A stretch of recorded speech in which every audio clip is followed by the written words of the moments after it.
be as engaging, you know, throughout the lecture content. So if I ask you a question, again, you can free type it, you can unmute yourself and just answer the question. Again, we love the active participation. It helps keep things from getting dry. So reminder, guys, screens should be on. All right, just a reminder, we noticed that we lost a whole bunch of screens towards the end last time. So just a reminder about that, please, and thank you. The other thing that I wanted to let you guys know before Professor Skulak gets going is that I will be producing a short video clip to review sort of the how to be successful in the class and just some different ways that you study, because I really felt like I kind of myself got sort of lost in all the things that we had to talk about the other day, and I really want to make sure I'm clear on that. So I'll be producing that and putting it up, and I will put an announcement in so that you know where to find it. But it'll just be a little short clip for you to watch, and hopefully you'll find it helpful. Now I'll be quiet. No, you're fine. And feel free, just like we always do, if you have anything to say on a topic, you can chime in as we go through. So today we're going to start off the class by talking about, you guys covered the upper respiratory and the disease processes of the upper respiratory. We're going to start off today by looking at the lower respiratory. So first and foremost, we talk about learning objectives. And I tell the students pretty much at the very beginning of every semester that what separates a lot of 315 and your prior coursework is that you spend a ton of time working on and recognizing normals.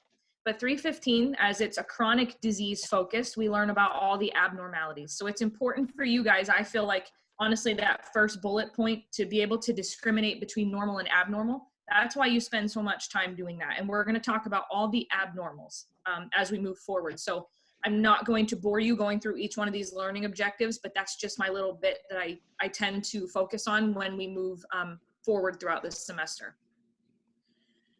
So we're lucky. I had this little, this creativity bubble yesterday, and I'm like, I should maybe make an actual case for you guys, because I think when we met on Monday, one of the things that we were struggling with as a whole is for students to be able to learn priorities, right? And what priority assessments are. We are going to talk about a lot of different disease processes throughout this 4 hours that we have together. But I assure you, both Dr. Lawham and I will assure you that the priority assessments never change depending on what disease process. So asthma, COPD that we're going to talk about, pneumonia, all of those are respiratory driven, okay? So here's a little case. I will not lie to you. I took this guy off the internet. I don't really know what his name is, so I just found him. But I named him Stu. So this is Stu, okay? And this is very similar to how you guys are going to be seeing patients, right? These patients are going to be coming to the emergency rooms. You're going to be picking them up. Some of you said you wanted life flight or trauma. You're going to be getting this as a very realistic way for a patient to present. So what I want you to do, I'm going to read this to you. So we have Stu. He's a 57-year-old man. Diabetes type 2, he's had an MI 5 years ago with a stent placement, motor vehicle accident in 2002 with cervical fracture, and stage 2 kidney disease or renal disease. He has allergies to shellfish and sulfa drugs.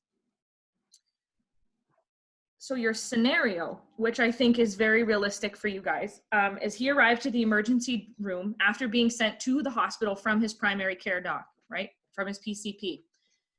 On admission, he was dyspneic on exertion, his respirations are labored, his mucosal linings are pale, and lips are cyanotic. Stu appears disoriented to time and place and is lethargic and difficult to arouse. These are his current vital signs. Oxygenation or SpO2 is 86%. That is on room air. Temperature is 38.4 or 101. Blood pressure is 107/76. Heart rate is 104 and respirations are 28. So what I want you to think about as you guys are sitting there, right? A lot of things are probably popping into your head. Some of you guys are probably trying to diagnose already. Some of you might be thinking what you need to do next, right? You're given these types of scenarios on NCLEX. It's going to be no different for our scenarios as we work simulation, just like this.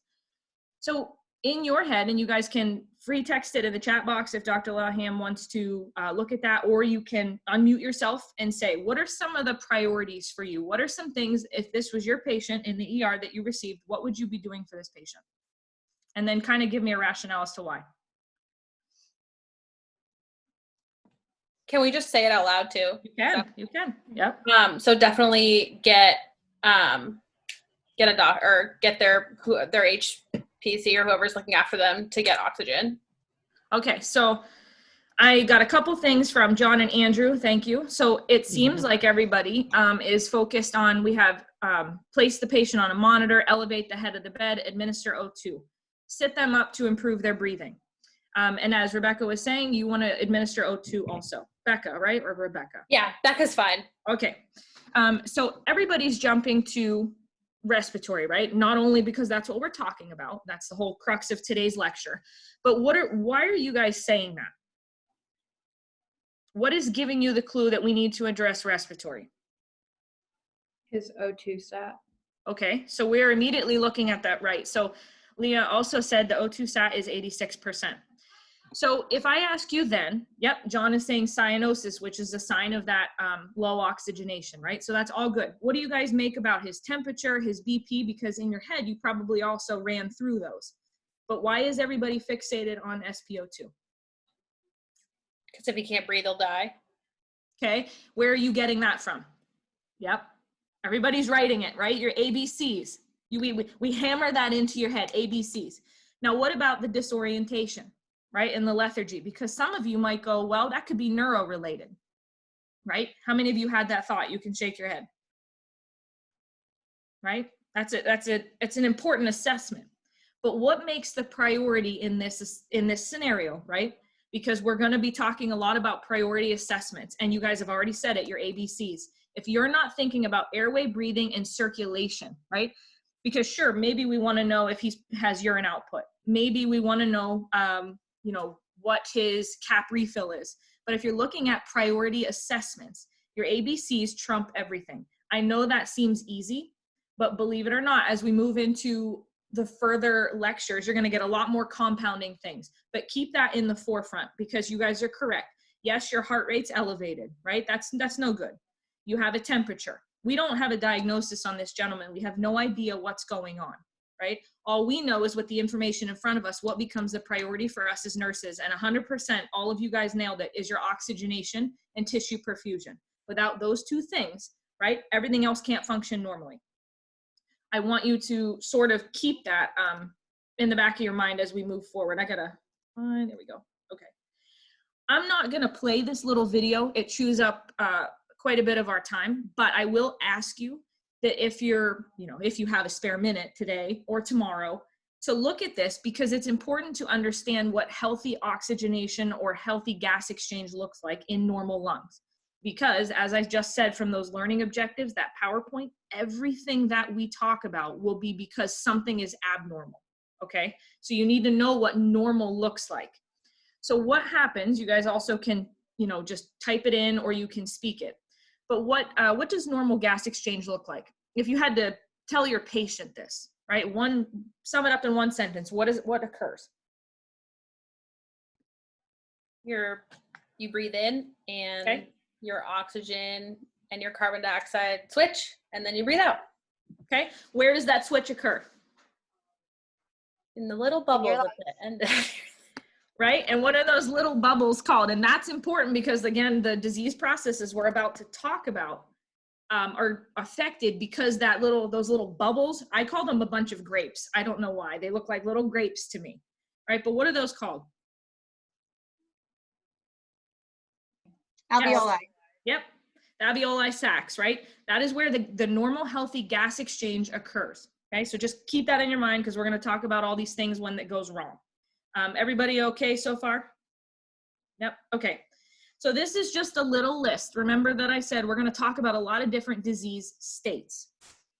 Doesn't matter which one of these your patient has, because what are your priority assessments? Say it. You're mouthing it. Airway. Airway, breathing, circulation, right? I have Lauren, Rebecca, Kat, and Bailey. You guys are in the hot seats on my screen, so I'm looking at you. I'll switch every once in a while. Yep. So yes, right? So just keep that in mind, because a lot of times we get into the idea that we've got to memorize all the different things about these disease processes. You don't, right? Because the scenario that I just presented to you is exactly how these patients come in, right?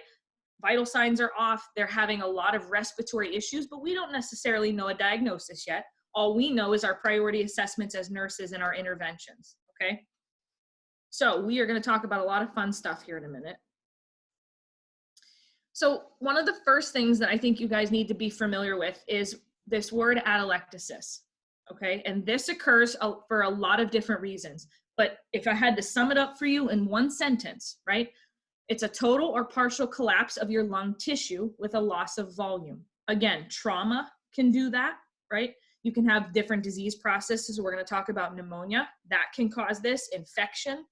A lot of different things can cause that total or partial collapse. But that word, right, atelectasis, refers to that collapse. And so you can see from the pictures, right, we have those little, our little grapes at the end where that gas exchange occurs. So when something collapses these, you can imagine the cascade of effects that happen and how that can be detrimental to patients. So signs and symptoms that you might see somebody when they have a total or partial collapse of their lung, regardless of how it happens, right? Sometimes they can be asymptomatic in the very beginning stages, and that tends to be a little dangerous because you don't see patients developing symptoms until a little bit further on in that disease process, and that's usually when it becomes a little bit tricky for us to manage. So dyspnea, right? I should be able to say that word. Most of you guys know what that is, that shortness of breath, right? And make sure that another thing that we see typically in the 315 level is we're trying to steer away from non-medical jargon or terminology. So if it's, redness, we're going to talk about erythema. So we're going to use the proper lingo. So make sure that you understand. And if you don't be shy. Hit the chat button and say, I don't really know what that word is, and we'll help explain it to you. Okay. So you might see somebody who's dyspneic, right? Short of breath, having trouble breathing. Hypoxemia, right? Low oxygen saturations. Possible pleuritic chest pain. Of course, anybody who's having a total or partial collapse of their lung is probably going to be a little bit painful, and also depends on the cause. Sometimes infections tend to be, they can have a certain pain associated with that.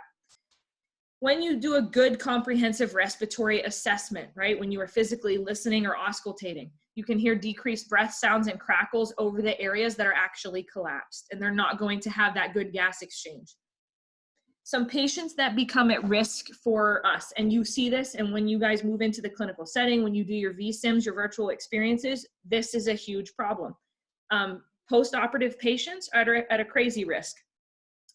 Patients who are in bed for prolonged periods of time. So you have maybe nursing home residents, or somebody like a paraplegic or a quadriplegic, anybody who's on a ventilator. I know we're not going to talk about vents in this class because that's more of acute stuff, but you have somebody like that, they're at prolonged bed rest. That patient population has an increased risk for developing atelectasis, or that the total or partial collapse. So that's why I'm going to try to get you guys all up and moving, every hour, so we don't develop pressure ulcers and atelectasis. Okay. Can I ask you a quick question? You can.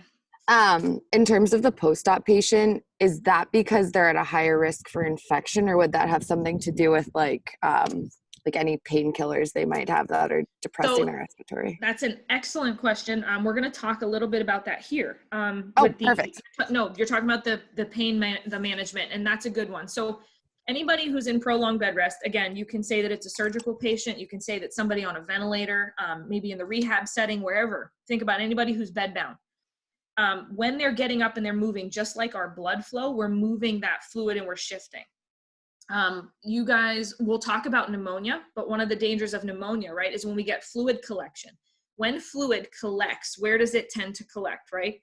If you're not moving up and around, yes, I see everybody going like this. If you're not up and moving around, it's not going to move that fluid. And when fluid of any kind becomes stagnant, that becomes a problem. Just like that's how blood clots develop. When blood is not circulating and it becomes stagnant, clots can develop. Same thing happens with fluid in the lungs. When fluid collects, right, or if it's not moving because of the total or partial collapse like we're talking about, or somebody who is surgical and they're bedbound and they're not moving that fluid around, it tends to collect. And when it collects, it hits right around those alveoli sacs, not allowing that gas exchange. The we'll talk about, Elle, the other part of your question about over-sedation here in a minute. But one of the ways that we diagnose, so if we suspect somebody has, or maybe developing atelectasis or an atelectatic lung, you'll hear that term a lot, is one of the best ways and the easiest ways is we order a simple chest x-ray, okay? I know you guys don't have to, it's not part of our nursing scope of practice to be able to read x-rays, but when you get into the clinical setting, you can even do a quick Google search right now and just type in x-rays of an atelectatic lung. And when you see that, right, what are you typically going to see that should not be there? Do you know what the color of that x-ray is going to look like? Black. It should. A healthy lung will be, the x-ray will look It'll black. be white. Yes, it'll be white. And that means there's usually fluid, or sometimes that's an infection. Something that's not supposed to be there, it will appear white. And that's what we don't want to see. So in somebody who's got an atelectic lung or an atelectatic lung on x-ray, it'll be whited out. You guys have heard that term about a whiteout, right? You've heard that jargon? Yes? John said ground glass. And there's one particular disease state where ground glass is the picture, right? I've seen it in many. I personally have, but I've also been, I've seen a lot of lung issues, but like, is it trying to ARDS and stuff like that? Yep. So ARDS, and we can't talk about that, but that is like the highest, most acute form of some type of, it's almost a pneumonia on steroids, right? And that's where that fluid collects, and it causes severe atelectasis in lungs. And you'll see those ground glass opacities. They can develop in other diseases too. It's not the only one, but you'll hear that term. So that's a good one, John. Can I just make one other comment too? Yeah. Sorry, guys, I know something that Elle was asking when she was asking about post-ops. Post-ops are on medication, and they've been operated on, so they have some pain oftentimes. And so they don't want to take those deep breaths. And that's where you get that collapse. They're not moving air as deeply as they normally would. And particularly if we're not doing, doing what we're supposed to do and what have you in terms of our nursing care. So that's why we do all these things that Professor Skulak's going to mention, but a lot of that is that. And so, just to kind of dovetail on that, Dr. Laham, and for Elle, when she asked that question, that is why also over-sedating patients can become a problem also. And you know that when somebody is post-op, not only have they been operated on, so they're going to be bedbound for a little bit, but they also have a ton of medications on board, potentially sedating them, pain medications, sedation, and that inhibits them in a lot of sense from taking those very deep, full diaphragmatic breaths that help to move that fluid around. And so that's why you'll hear it and you'll see it where somebody's post-op, not even 2 hours, and we're like, get up, get up, get up, get up, let's move around. Because we'll talk about what atelectasis predisposes you to if we don't take care of it in this stage, okay? So medically, and how we can medically manage, right, a bronchoscopy. Does anybody know what that is, or anybody seen one? You guys know what that is? Yeah, okay. And so what they do for this, obviously it's a scope, right? Just like we have an EGD or a colonoscopy, it's a scope, but we can go down, go down the airways, take that scope, and we can go into the right and the left main stem of the lungs, and we can take a look. There's a lot of things that we can do intervention-wise as well if we need to. But for your purposes, just understand a bronchoscopy is we can actually visualize inside the lungs. Thoracentesis, right? Everybody should be familiar with this. If we're not, it's basically where we can surgically take, a needle, a fine needle, and we can drain fluid off if we need to, if that's a problem for these patients. I got some questions. Let me see here. No, you're muted. No, you're okay. Yeah, John actually put up a link to some x-rays, and he was just answering your questions as you went along. Let the camera down the trachea, pull fluid from the chest. So yeah. Very good. Yeah, awesome. Okay. So those are the things we can do for atelectasis, right? Nursing, what's important for you guys is obviously prevention, right? We don't want anybody to develop an atelectatic lung. Like I said, post-operative surgical patients you guys are going to be seeing, you're going to be up moving them, making sure that they understand why they need to be up and moving. Head of the bed, right? Elevation is also huge. That's a non-pharmacological management tool that we use that will be very effective. The other thing you guys know about, right, is incentive spirometry and coughing and deep breathing, because that allows, right, that airflow to get way down into those alveoli sacs, right? That promotes that tissue oxygenation, the gas exchange down into those capillary beds there. So that's really important. Oral care, right? Anything that could potentially block the airway. So really thick mucosa. There are some diseases that we're going to talk about that develop really thick mucus. So making sure they have good oral care. Talked about head of the bed, getting the patient out of bed and early ambulation. Those are all really, really, really important non-pharmacological methods that you guys can use to prevent all this. And we're going to talk about in a second here why atelectasis is such a big deal. The next term or disease process that we just want to talk about is tracheobronchitis. And so this tends to be, if you didn't know anything, right, or even if you're explaining this to your patient, itis is the inflammation of. So we have an acute inflammation of our trachea and the bronchial airways, and it usually accompanies a respiratory infection, right? So the inflammation occurs after an infection. So we have this very inflamed mucosa and have this very purulent sputum, right? I always hated that word, but you can very vividly visualize what purulent sputum is, right? Green, it's thick, it's tenacious. My instructor used to say that. I'm like, I don't know that word, but how does that describe it? And then as soon as you see it, you go, oh yeah, that's tenacious sputum. And it's angry. And so it's very characteristic of this type of infection. And so again, signs and symptoms for these patients, right? Chest discomfort. I can tell you right now, if you have an inflamed trachea, right, having that much mucosal production and sputum production, it's going to be uncomfortable. You can have wheezing, right? Because of that inflammation, airflow is not going to be getting to and from very well.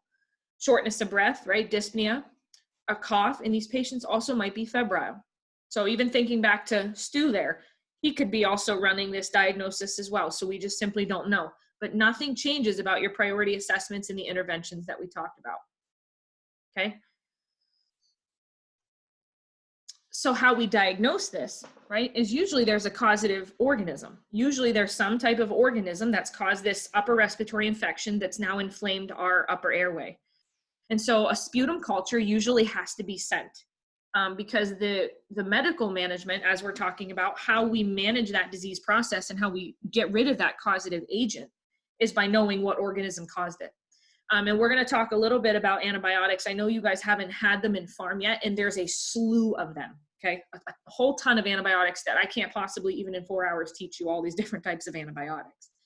But the way that we, once we identify what the organism is based on that sputum culture, we'll put them on antibiotics to help clear that up. And then, of course, managing those symptoms. If somebody is having chest tightness or chest discomfort, there's a ton of things, again, non-pharmacological even, that can manage those as well. Head of the bed, cough and deep breathing, the things we just talked about. Nursing management for us, again, making sure we've got good oral hygiene, I think is most important. I think that's what that should say. Making sure they're taking in adequate amounts of fluid. Why are we worried about fluids? Oral hydration. This is the one you guys can answer if you want. It makes it easier to cough up secretions. Yes. Yep.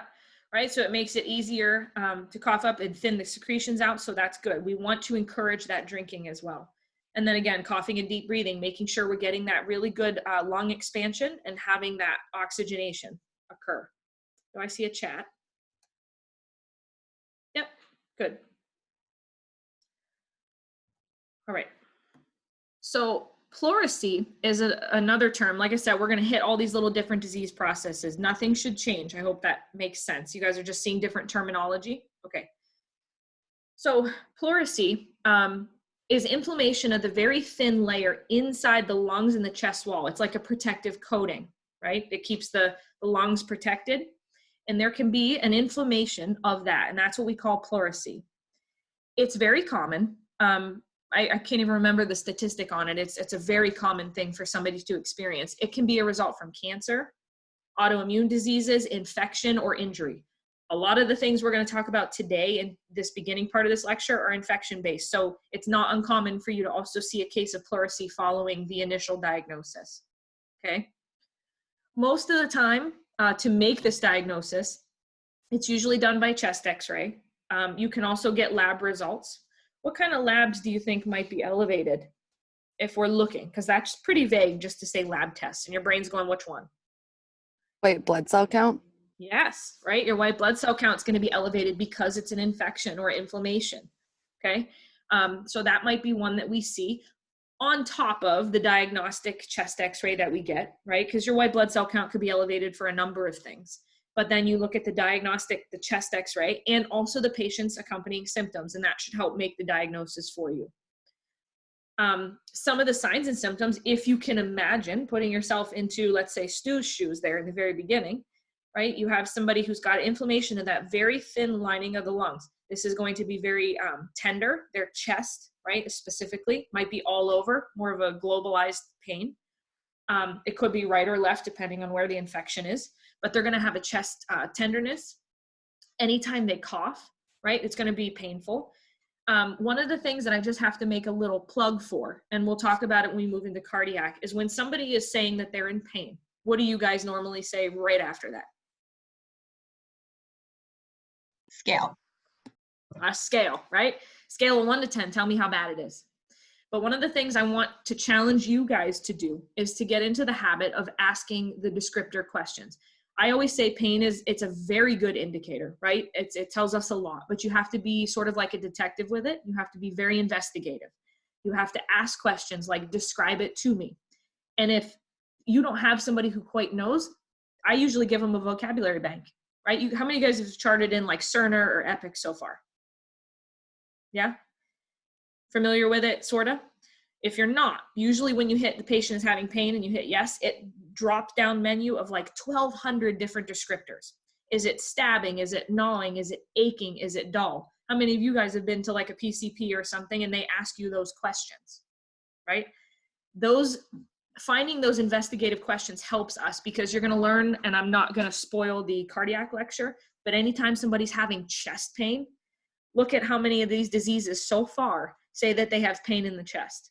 Okay. If you just go, oh, we're having pain 8 out of 10 and they're having chest pain, you also need to help differentiate what type of pain.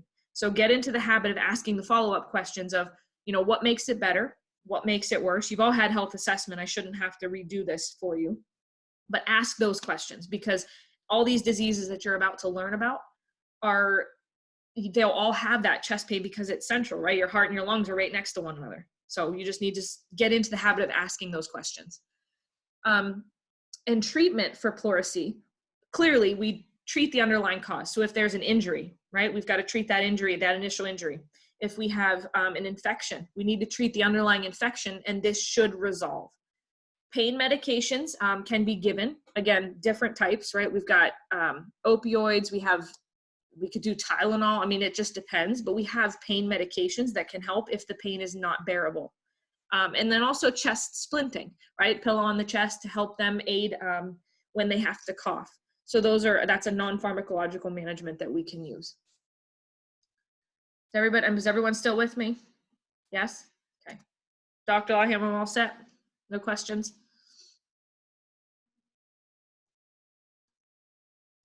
All right. Sorry, no question. Oh, you're good. It's mute just in case it gets noisy in my neighborhood here. All right. Well, I have Zamzam, Haley, Kristen, and Sarah, and Colin. You guys are all on my on my screen now, so I'm looking at you. Hi. Okay. So we're moving into pneumonia now. Okay. And this one, I think if you had to pick something that's the most important out of this entire lecture for the first couple hours, it's this. Because I can't tell you how many cases you're going to see in the clinical setting, in your real practice. You probably know somebody that's had pneumonia. It is actually a very, very common cause of death. And it's pretty severe. And so this refers to, if you guys are not familiar, right, the acute inflammation or the infection of the lungs caused by various microorganisms. It is, again, the most leading cause of death from an infectious disease. We have 4 different types of pneumonia that we classify it as. For the purposes of this class, all I want you to understand is that there are different types. You don't need to memorize the credentials for what make one the other, but you need to be familiar with there are different types. And here's why, because when you go into the hospitals, when you start working in professional practice, on their past medical history, sometimes you're only going to see HCAP, right? Or they're going to tell you that we have a patient coming in who has developed ventilator-associated pneumonia, right? So just understanding there are different classifications. When I say you don't need to memorize it, you don't need to memorize this, okay? But I would take a minute or two to look over it, because there is a difference between all of them, and it is very dependent upon how the symptoms present, okay? So again, community-acquired pneumonia refers to pneumonia occurring in the community less than 48 hours after hospitalization, okay? We determined then that that was acquired in the community, right? Healthcare-associated pneumonia means the patient came in without pneumonia and developed it because of a contact healthcare worker, right? Don't memorize these, but just understand that there are different categories. The reason we tell you not to memorize them is because guess what? The treatment's the exact same. The assessments are the exact same. Your respiratory assessment is the same, okay? You will just see those abbreviations. And so I think it's just important for you guys to know that there are different types. Does that make sense? Okay. So same thing. This one really just talks a little bit about, I know it's not great. You can't see it too well. Don't worry about memorizing it, but there are tons of different causes of pneumonia. You guys have all heard that MRSA can cause, MRSA can cause pneumonia, staph. What's another one? Aspergillus. Like I've heard of tons of them. E. coli. Those are probably the most common ones I've heard. Legionella. So there's tons of different agents. And the reason that becomes important again is because we're going to have to, as we talked about with tracheobronchitis, you have to send a sputum culture. You need to know what type of organism you're dealing with, because that tells you what type of pharmacological therapy, right, that's going to help best with this survival. So the first one that I want to talk about is viral pneumonia. This is usually caused by influenza. You guys probably have heard this, right? Okay. More than half of all the pneumonia diagnoses that we give are viral. So one of the best things that we can do is have this yearly immunization with the inactivated flu vaccine. Helps reduce the patient's risks. I know from all the hospitals that I worked in, usually what would happen is we do a screening tool when somebody gets admitted, right? Have you had the pneumococcal vaccine? And if they say no, that becomes part of our discharge upon when the patient is ready to go and leave. That if that's something that they want, we can administer it to them, right? If they're greater than, I believe it's 65 now, that's almost a, I don't want to say a requirement because that's really strict, but that is the most recommended for the patient population. And signs and symptoms tend to be a little less severe than the bacterial cases that we just talked about, right? So when those different organisms. Anything you want to, I know in the outpatient setting, in the PCP primary care world, you've probably seen a whole bunch of this, Dr. Laham. Anything you want to add? The only thing I wanted to say, the difference between community acquired and hospital acquired, one of the main concepts, if you can think about it, anything that's hospital acquired is probably going to require maybe multiple antibiotics or something stronger to treat. And perhaps, I don't know, correct me if I'm wrong, Professor Skulak, but yep. Generally speaking, that's kind of, because think about the hospital. It's a place where there are a lot of patients and therefore a lot of different bacteria that have gotten really smart and resistant and all of that. So just, that's all I wanted to say. No, you're spot on with that. And that you guys have been, or at least I'm sure you've heard, that there are so many protocols in place to prevent this from somebody developing hospital acquired or ventilator associated. I saw that one all the time. But there are tons of protocols in place to prevent that, because again, it is one of the leading causes of death. So we try very hard to make sure our nursing management and care is geared toward making sure that does not become part of a patient's past medical history, is the development of this, especially hospital acquired. They put a ton of money into, again, refining those protocols. So moving on, and we're talking just a little bit, and I haven't dealt a ton with this personally, but we're going to talk about it. So this is somebody who develops pneumonia because they're immunocompromised, okay? And this is one of the ones we're going to talk about, PCP, right? Not your primary care physician. This is actually the acronym for pneumocystitis carni. And this is a very life-threatening lung infection, again, that affects that patient population with a weakened immune system. This is something that they are prone to. So HIV patients receiving chemo, if they have rheumatoid arthritis and they're on immunosuppressive drugs, right, they put themselves at a greater risk for this particular type of pneumonia. And this is caused by a fungus. And when I had to do my own little research, this particular fungus actually lives on a lot, like in normal healthy immune systems. It's just when they're immunocompromised, they become much more susceptible for this to sort of harbor and develop. And normal healthy adults, again, become immune to it by 3 to 4 years old. So some signs and symptoms for this, and again, your assessments and your priorities don't change, okay? But these patients tend to have a dry cough, so there's no real production with mucus behind this. Wheezing can develop. They can be, again, short of breath or dyspneic, and then develop a low-grade fever because, again, this is an infection. And they also might be very fatigued just because they're not getting adequate tissue perfusion or oxygenation for normal day-to-day activities, okay? Have you seen this at all in primary care, Dr. Lahim? Any cases of this? Because I have not. I have never, and I've only heard of it with regard to AIDS.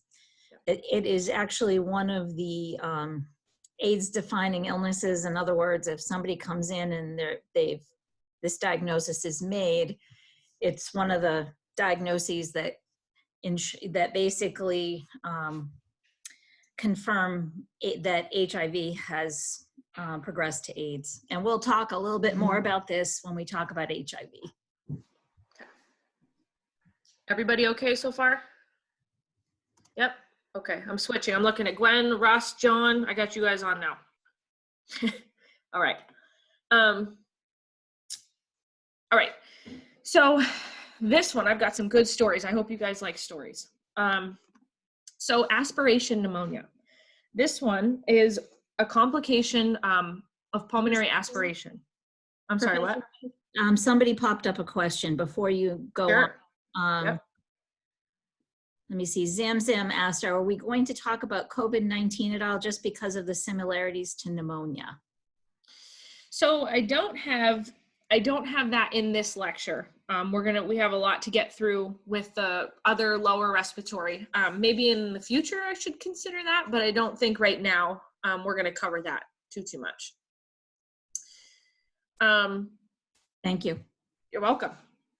So aspiration pneumonia, complication of pulmonary aspiration, right? One of the big things that we'll talk about, and again, because it's airway, breathing, and circulation, patients can aspirate a ton of things, right? So you guys you all know that when patients are seizing, when they're vomiting, what do we do with them? Turn them to the side. We turn them to the side, right? And the logic behind that, right, is so that we don't have them sort of swallow anything that they could be vomiting up, right? Saliva is one of them. GI contents can back into the lungs. Lungs are supposed to be sterile, which means this stuff, food, mucus, vomit, nothing gets back into there, right? And prevention is our best medicine. So we talked a little bit in the very beginning about atelectasis, right? Atelectasis is actually a very, very large precursor to the development of pneumonia. So that's why we worry about atelectasis. It's almost like the stepping stone into pneumonia. So if we can disregard it or get rid of it, or lessen the chances of somebody developing that, we can help decrease the possibility of them developing pneumonia. And so aspiration pneumonia, signs and symptoms for this, I know that you guys have probably heard of this or seen it, but a lot of times when somebody starts swallowing or they get the backflow of contents, saliva, anything that backs up into that lung, they start coughing like crazy. They have like a coughing fit. They can't catch their breath. You'll get pretty decreased breath sounds depending on which area of the lung is involved. You'll have crackles and rhonchi, and these patients will develop oftentimes altered mental status. And why do we might think that is? Why would they develop an altered mental status? It's affecting their perfusion to their brain. Yes. Okay. That gas exchange is not allowed to occur because we've got food. I'll tell you my little story. It's very sad to me. But we had a little gentleman come in with his wife, right? And I was back in Pittsburgh. I worked in the hospital back in Pittsburgh, and we were right next to the Pittsburgh Pirates, the stadium. And every Sunday, this little gentleman, both him and his wife lived in a nursing long-term care facility together, and he would take her to the football or the Pirates games every Sunday. And I worked in a really, really big, busy ICU. And I worked in, it was predominantly lung, right? So we saw a ton of pneumonia and ARDS and all these things we're talking about today. And we had this little, I don't even know how old she was, maybe in her 80s, come in, and she had aspirated on the hot dog at the Pirates game, right? And she ended up on a ventilator, and they had to, clearly she was intubated, she was vented, but they had to go in, and remember what I said a bronchoscopy was, where we can go down with the scope? They had to go in and they removed that hot dog, the whole piece. It was like this big. And she ended up surviving, but it was just cute because they did it every Sunday. And then of course that Sunday, she choked on the hot dog, but it's very common. You're going to hear those stories a ton. So aspiration pneumonia is a really big thing. But altered mental status does occur because that impaired oxygenation or that tissue perfusion. So good there, Kat. Fever, they might become febrile because, again, this is an infection. This is pneumonia. The lungs are sterile. Something entered there that's not supposed to. And then, of course, we have our chest pain. So I'm hoping that you guys see sort of the symptoms are very similar, which is why I say that your assessment, your comprehensive respiratory assessment, doesn't change much. Your diagnosis might. So how do we prevent aspiration pneumonia, right?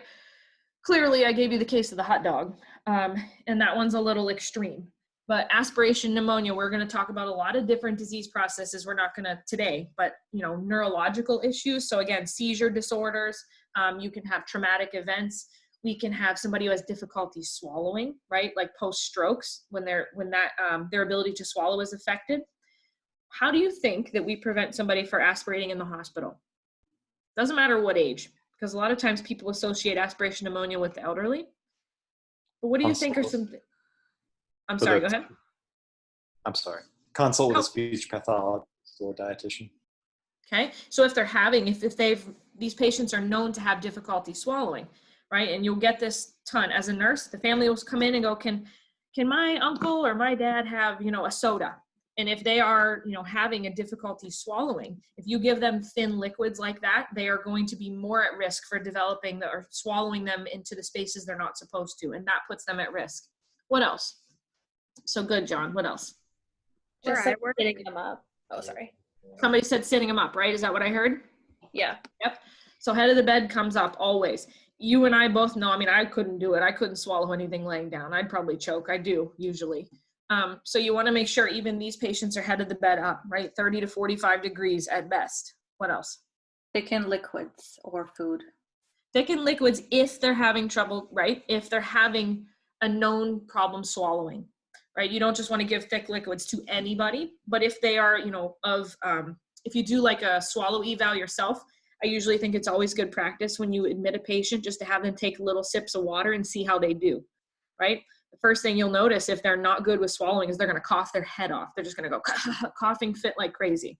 And that tells you that went into the lungs, right? And that is somebody that John said you'd consult a speech pathologist to do a formal eval, okay?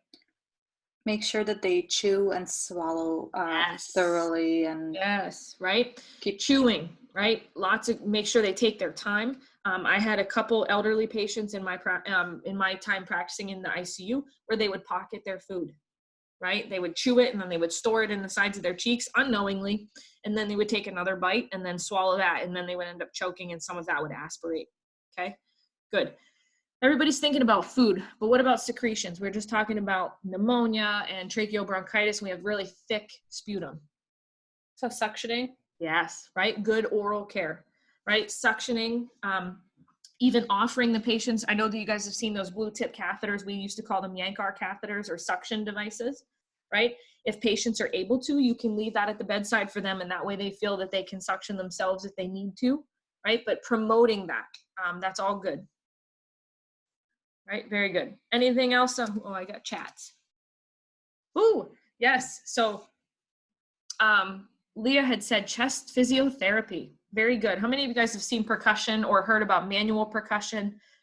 They make fancy beds where you can put little modules in them, right? And you can do PT and it's like a chest massage therapy thing. I used to put patients to sleep with that. They would love it, right? But yes, good chest physiotherapy. And then, of course, talking about what we had already talked about, getting them up and moving as soon as possible, right? That's going to help promote that as well. Anything else, Dr. Laham, that you have seen? Just wanted to put a plug in for making sure when you have a patient who has an NG tube that you have them at least 30 degrees, if not higher. And having an NG tube down is a direct line down into the stomach. And if they lay flat, I mean, it's just, we're asking for aspiration. We're going to talk about GERD in another week or two, and people aspirate just from having reflux. So there you'll see different, you'll hear this notion of aspiration over and over. Okay, so just quick on this slide, and then I'll give you guys a couple minutes break, right? But interventions, we already talked about head of the bed greater than 30 degrees, thicken liquids if they have a known swallowing dysfunction. It's always wise to have a formal swallow eval done. Tube feedings, I know that you guys talked about NGs before, but a lot of patients, you'll hopefully see this in orders, I know that you will, but some physicians will write for these patients to have feeding boluses. So that means they give them X amount, every hour on the hour, but they don't feed them continuous.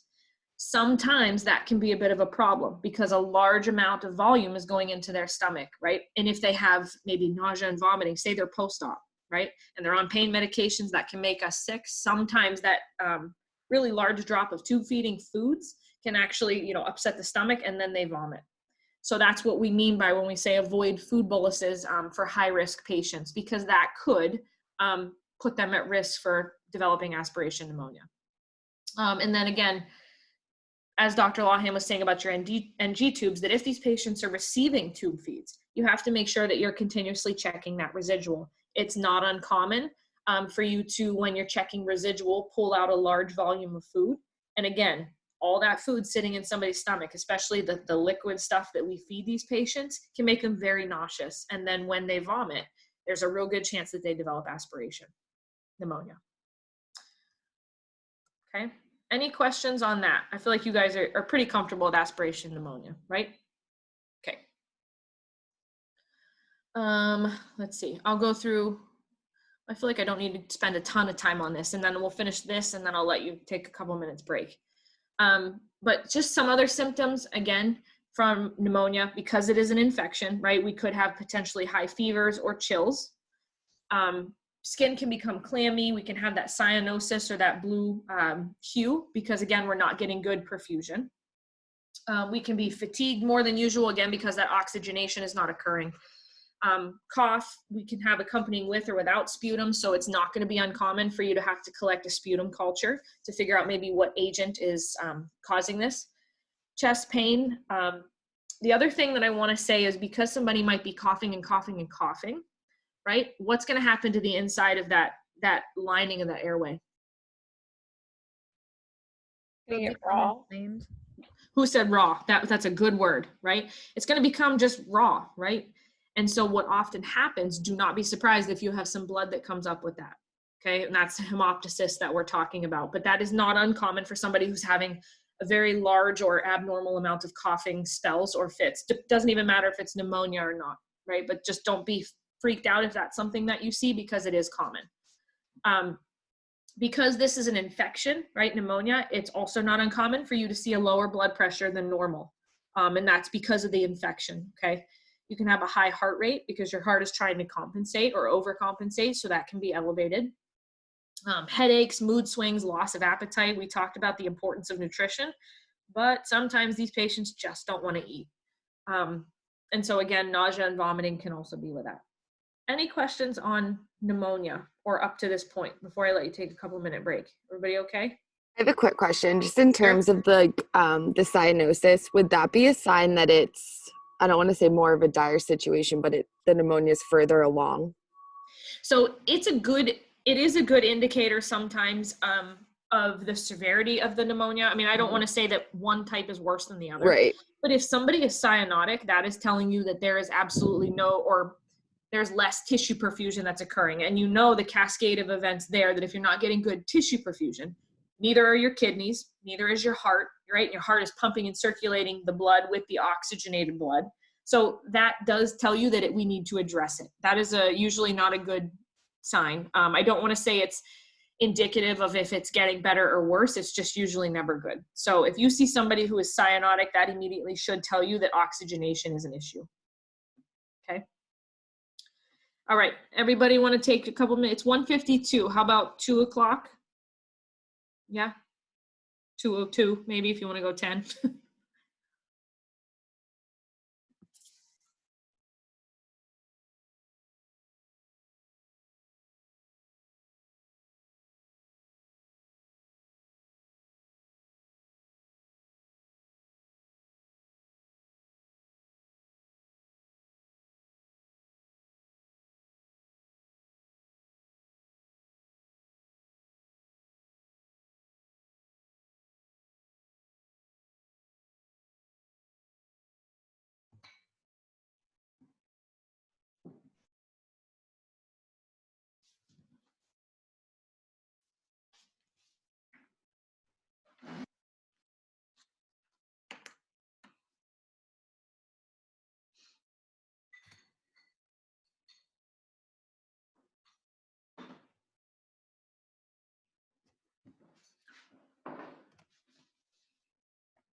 Do you have everybody back yet?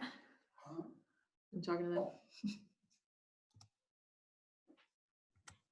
I always forget to unmute. I think they're probably just waiting to hear your voice, and they'll just pop right back on again because I'm Back on. I'm seeing them. They're doing a great job. All right, let me go back to sharing the screen here. All right, who didn't I make my way around the room to yet? You have to be as creative as possible, I suppose.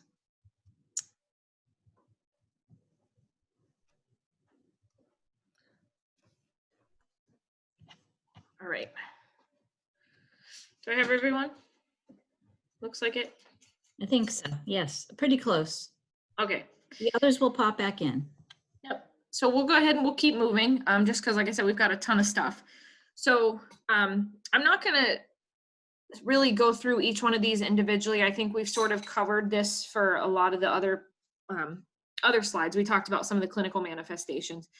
The one thing I do want to ask you guys, because I don't think we've talked to it up until this point, is aside from maybe having sort of your elevated white blood cell count, which usually indicates sort of an infection or inflammation, what other diagnostic, or I honestly call it a diagnostic tool, but it's also a lab value, what other one do you think we might be monitoring on respiratory patients in general?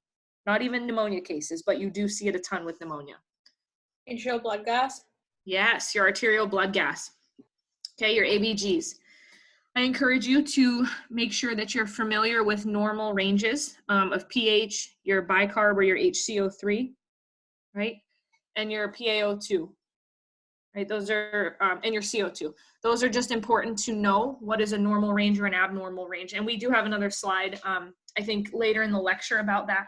But that's just something that you will see very frequently. And that's able to tell us, right, what is actually going on. That helps us measure the oxygenation within the bloodstream and be able to tell you whether somebody is acidotic or alkalotic. So that's something that you're going to see a ton. Moving on to the assessment piece, I don't necessarily think, you guys have already had health assessment, so I don't feel like we need to talk about what comprises a very good respiratory assessment. But when I tell you a comprehensive respiratory assessment needs done on all these patients that have respiratory issues, doesn't matter which one we're talking about. Your O2 sats are just a fraction, right? They are very telling. They help us determine a lot of information, but it's not the only ones, right? Secretions, we talked a lot about disease processes that are accompanying secretions. You want to make sure you ask the questions about or see how much somebody's putting out. Is there an odor to them? What is the color, right? Range from all different types of colors, pink, orange. We've had bright red for blood. You can have somebody have brown, green, yellow, but all of those are very key and indicative of the disease process and which one is occurring. So those are important pieces of your assessment that you need to know. Then you're also going to be watching. I tell students all the time that you can tell a lot by somebody or what's going on just by watching, right? Everybody thinks that we have to do a lot of hands-on stuff sometimes, but you can tell how a patient is breathing, right? Or if they're tachypnic, if they're labored, if they have shallow respirations, you can tell a lot just by looking at them. And again, the shortness of breath is going to be a telltale sign. Inspect and auscultate the chest. Everybody wants to say that we listen to breath sounds, right? And that's huge. We do. We auscultate breath sounds. But again, we have to visually inspect as well. So make sure that you're using your eyes, because those are that you miss not you, but people or nurses tend to miss a lot just by looking at the patient. And then mental status, we talked about that also accompanying your respiratory assessment. Even though mental status changes occur in neuro disorders, you'll see a lot of the times that occurs also in respiratory. We haven't talked about it yet, but I'll give you a little hint. It also happens when you have somebody who's got a urinary tract infection as well, right? Any type of, so mental status changes develop with a respiratory assessment, okay?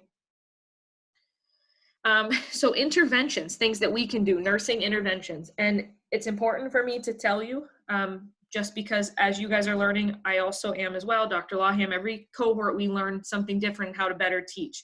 It's important for you to understand the difference between a nursing assessment, something you do with, you auscultate, you inspect, you palpate, those are assessments, versus nursing interventions. Interventions are tasks, right? These are things that you do. And so things that we can do for patients with any of the respiratory complications, I think this tends to fall under the pneumonia category, but I would say it's for almost everything. And we've talked a ton about them. Humidified oxygen, whether that's through nasocannula or face mask, right? Oxygen's considered a medication, right? So in theory, you have to have an order from a physician, right? Coughing and deep breathing. Chest physiotherapy or IS, which is incentive spirometry. Position changes, as you know, and we've already talked about specifically head of the bed. Nutrition and fluids, right, to help decrease that mucus production or help to get rid of or expel. And then also, honestly, to help the healing process. I know that we tend to overlook that, but that's huge. Rest and activity as tolerated. Again, the physician could write an order for the patient to be out of bed every 3 hours, but if they can't tolerate that and somebody drops their oxygenation, right, as a result of that, maybe that's not the best time to move them. So as tolerated is always the best way to approach that. Patient education and teaching. You're going to have, no matter what disease process, these patients have a right to know what's going on, right? Tell them about the plan of care that you plan on implementing, their role in the plan of care, right? Having a little bit of autonomy helps ease the anxiety. I don't know if any of you guys have ever experienced it. We're going to talk about it when we talk about asthma. But the other thing that happens with a lot of patients who have respiratory driven issues, right? Can you imagine what it feels like to not be able to breathe or catch your breath? Have you ever seen somebody struggling with that, right? It's very anxiety provoking. These patients experience a ton of anxiety, restlessness, right? That's another symptom per se that they have when they're not able to get good oxygenation, is they can actually become very nervous. So you have to monitor for complications, right? And we'll talk about all the other complications here. Monitoring labs. I just asked you guys what labs you might see, right? So white blood cell count is also going to elevate because of the infection or inflammation. We will be seeing ABGs. Most oftentimes you don't just get one ABG, right? You trend them and you watch, is the patient getting better or worse? We're going to talk about pharmacological management, right? And if we give somebody antibiotics for their pneumonia, how do we know if the patient's getting better or worse? Maybe their SpO2 rises, right? And maybe they're coming off of their oxygen a little bit. But one of the best ways, the most effective ways for us to tell if that is working is to trend their labs, right? Is the infection or the white blood cell count decreasing? I say this, you'll hear me say it a ton throughout the entire semester, but your other labs that you're gonna watch, right? BUN and creatinine, and what do those usually tell us? What organ system?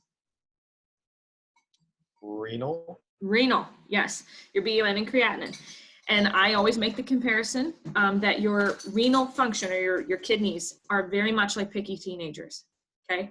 When something is not right within the body, okay? It doesn't matter what disease process, whether it's cardiac, whether it's a stroke, neurological, any little tiny disruption in the blood flow, the tissue perfusion, the oxygenation, your renal system is the most affected. It'll turn off like this and go, I'm not working anymore. No thanks. And so we as healthcare providers pay extra attention to that, okay? So that's why almost in all the other systems that we talk about and all the things that happen, the diseases, we also talk about renal because they're very, very picky. That's what I like to say. It helps you remember it that way. Anything that I missed or you think I missed, Dr. Lawham?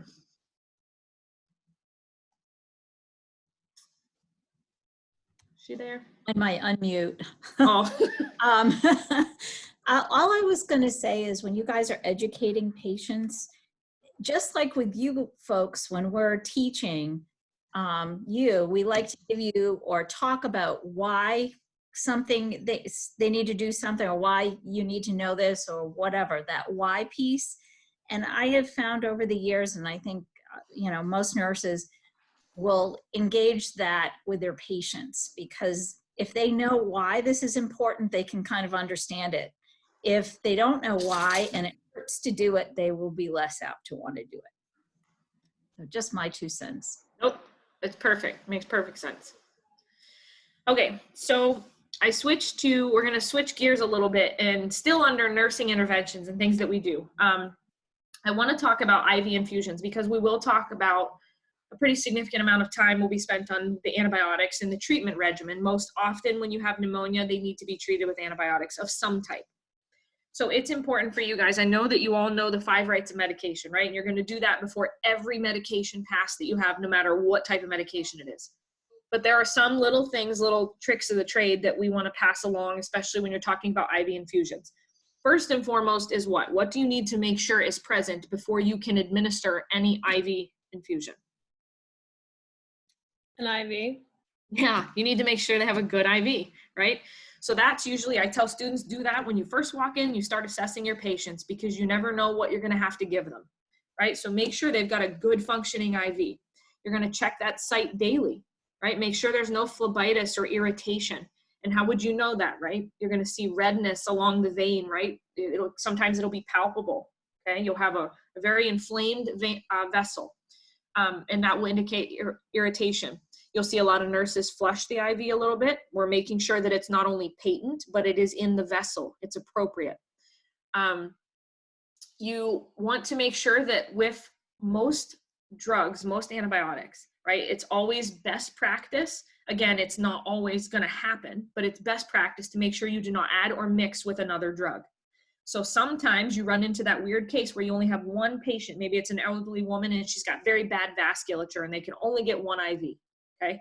Then you might have to add, your vancomycin, might have to Y-site it with your normal saline. But ideally, in the perfect world, you don't mix anything with antibiotics. Okay. That is, you should have 2 IVs or at least one solo line that you can run all these antibiotics through. Most of the time, these are either given continuously. I've seen patients on continuous like ampicillin or vancomycin, or they can do it intermittently, which is more common for you guys to see every 8 hours, every 12 hours. You don't give a direct IV bolus injection, okay? On the off chance, sometimes I have seen them give like a loading dose where that's sort of given in a bolus, but that's rare. You're gonna reconstitute these as per the instructions you guys have seen. Have you done any reconstitution at all? No? Okay. So some antibiotics now in current, like Main Med, I know this was the first time I ever saw it, where you would have the bag of like 50 milliliters of normal saline and on top was this glass vial. And you had to pop the little plug at the bottom because that vial contains the powder that actually needs to reconstitute with the fluid.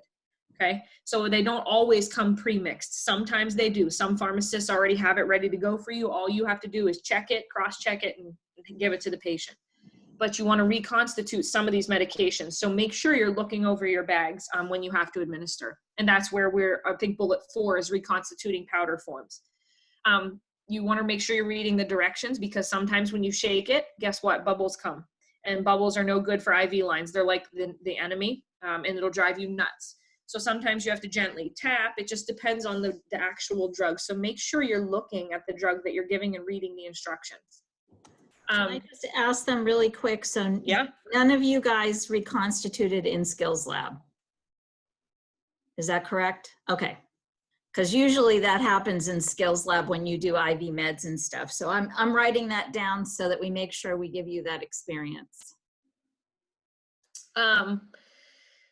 It is a medication, and it's usually antibiotics. You want to make sure you're monitoring your patient for possible allergic reactions, right? And if I had to ask you, what are some signs of allergic reaction? Probably all of you could tell me, right? The patient could become red, develop hives, shortness of breath is one of them, right? Maybe they get red and they get flushed. Sometimes they can get febrile. We're going to talk about transfusion reactions, which are very similar too. But you want to make sure you're monitoring your patients for those. Again, monitoring susceptible patients for super infections, that's a little further down the line, but it's possible. And we already talked about your IV. So we are going to, we'll go back to IV stuff, but this is in here. I think we already really covered it. Just some diagnostic tests for most respiratory infections, but I think we're still really focusing on pneumonia too, is the big topic for today's lecture. Chest x-ray. These things are going to be pretty common for your respiratory driven patients, because we're going to be watching the extent of lung involvement. Is it getting better? Is it getting worse? Right? Also helps to diagnose or differentiate which one of these respiratory illnesses we have. So your patients, when they come to you in the hospital, will get frequent chest x-rays. That's going to be very common. Pulse ox is only, again, a fraction. It tells us a little bit on how the patient's doing. I'll give you a little hint. If the patient is cool, right, and their temperature is cold, you're not going to get a good pulse ox reading. So that's why we say we don't really solely rely on that all the time. Your ABGs, we talked about. Your CBC, again, we're going to expect that elevated white count. That one is going to tell us what antibiotics we're giving, whether or not that's been effective or not, along with your chest x-ray and your ABG, which tells you about perfusion. But as far as labs go, we want to see if it's effective or not, right? We're going to be watching and trending our white count. And then we can also do blood and sputum cultures and sensitivities to tell us which type of organism and requires which type of antibiotic. So those are all going to be in the wheelhouse of diagnostic tests that you're going to see ordered on these patients. Not just usually one, too, it's a bunch. So we didn't talk about blood cultures, but I do want to talk about it a little bit, because our pharmacological therapy is dependent. So this is a very common scenario for you guys. I can guarantee you, if you write it down and star it, you're going to see it. Patient's going to come in from the ER, right? They're going to be SpO2 79% on room air. Their chest x-ray is going to be completely whited out, right? So they've got fluid somewhere, but we don't necessarily know what's going on. The doctor just goes, we got to start them on something, right? Because they're clearly sick. Ideally, we need to figure out what type of causative agent or organism is causing whatever infection or disease process we have going on. So most of the time, doctors will order blood cultures, okay? Has anybody seen blood cultures done on patients yet? Yes, no, I'm getting some head shakes. Okay. So I'm going to tell you a little bit about how this goes, because I can, maybe not in the student role, but I can guarantee you you'll see it. You might not do it yet, but you're going to see it a lot. And so oftentimes in the perfect world, antibiotics for these types of pneumonia infections are not started until we figure out what agent is causing them, correct? Okay. So that means we have to administer, we have to get blood cultures, and those blood cultures get sent down to the lab so we can figure out what agent is causing the pneumonia. We administer the antibiotics after that, okay? So usually blood cultures have to be from a direct IV, or not IV, from a vein, right? Most of the time, we don't like to pull blood from an actual IV line. Why? Could be contaminated. Yes, right? If you're pulling it from an IV line, what else do you infuse through that IV line? There's a good chance that that is not going to be an accurate representation of what's going on. So ideally, we like blood cultures to be drawn directly from the vessel themselves, okay? So that means a peripheral stick.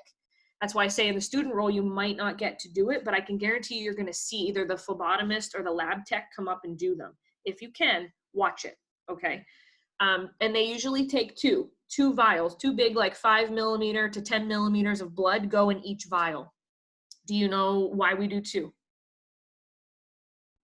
Double check. Yep, double check what? The organism. Yeah, right? Because one bottle could be contaminated. We want to double check and cross-reference ourselves to make sure that we have it accurate. So they usually draw 2, okay? You're going to wipe the area. Of course, you know this. Really, really sterile with alcohol, right? You take a peripheral IV, whichever it happens to be, and you draw those 5 to 10 milliliters and put them in the vials, and you send them off to the lab. So once we get back, once we figure out what the causative agent is, that helps the physicians determine which regimen they need, what type of antibiotic.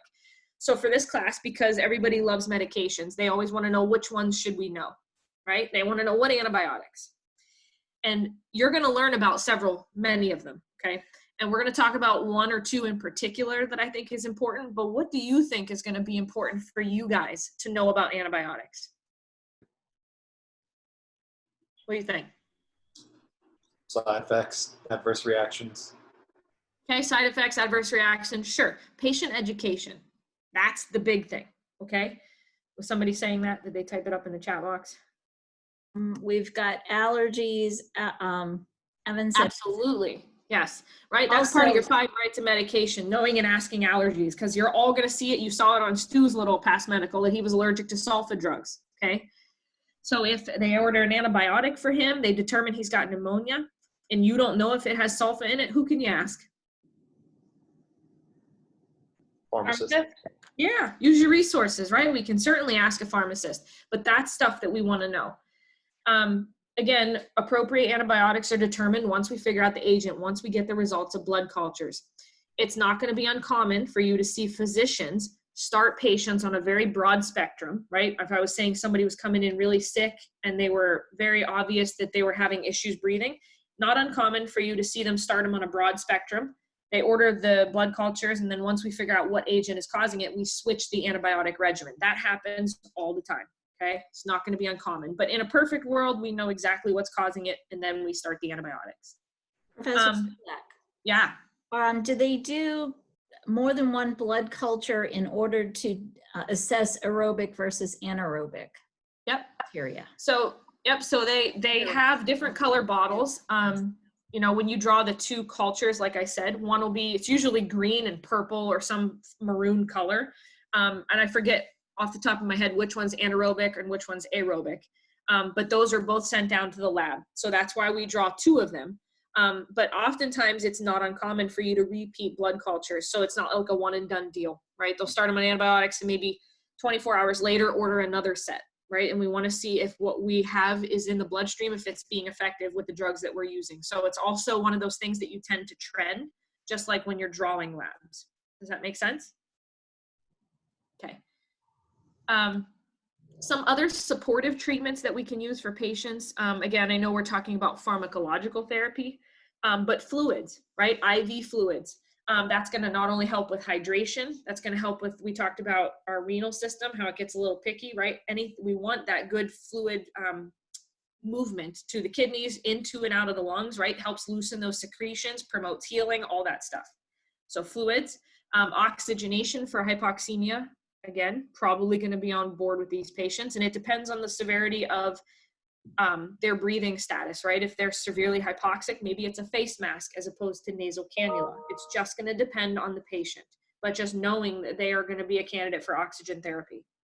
Antipyretics, if we have fever, right? Those are the fever reducers, somebody who's febrile. Antitussives, if we're trying to maybe suppress that cough. Don't necessarily worry about what types, just know that these are options for us to help manage those symptoms. Decongestants and antihistamines are also a possibility. Most often, you guys know this, if it's a viral pneumonia or viral infection of some sort, antibiotics might not be indicated, but they are used for more of a secondary bacterial infection. I know that you guys probably know that, but it's just better to say it. Anything else that you want to add, Dr. Lawham, before we, okay. Now, the next slide, don't get overwhelmed, okay? I tell this to every class. Don't look at this and go, oh my gosh, I have to memorize this, because you don't, right? The one big one that I think that we need to talk about these are all the different types. This is why I say I can't turn this into a pharm class, even if we wanted to, and make you memorize all these. There's different antibiotics that come out, I think, every year. And I honestly, in 10 years into practice, still don't memorize all of them. I don't even know. I just tend to know anything usually in the SINs is some sort of antibiotic. The big one is vancomycin. That one, I feel like if I had to teach you guys to be familiar with, it's because it is the one I think that we see the most often. Dr. Laham might have a different perspective in primary care, but vanco is very common. And so vanco can be given in all different types of ways, oral, IV. Okay, I'm going to specifically talk a little bit about IV. But the one education point that you guys need to know about antibiotics, all the ones on this screen, right, is what do you tell these patients never to do? Stop the treatment early. Yeah, right? They take the full course of antibiotics, even if they start feeling better, okay? That is a big education point. It's going to be on every single antibiotic label that you see. Make sure they take the prescribed dose, right? Don't add more, don't add less. Make sure they take the full dose, even if they start to feel better, okay? Some side effects, just like everything else, you know the antibiotics in general kill good bacteria in the gut, right? So maybe taking lactobacillus or any probiotics will help with that because it can cause nausea and vomiting, right? Sometimes they might have diarrhea, depending on any one of these, okay? Anything else you want to add? I saw you shaking your head, Dr. Laham. Oh, no. Yeah. All good Yep. stuff. You guys will learn these sort of as groups, in other words, like the aminoglycosides and the carbapenems and the cephalosporins. You'll learn about that in pharmacology. And as a group, you should learn kind of the bad things that can happen to people, the adverse effects and that kind of thing, kind of the cross sensitivities and that sort of thing. But for us, for now, for this lecture, it'll be vanco will be the big one. Yeah. And with And vanco, kidneys, right?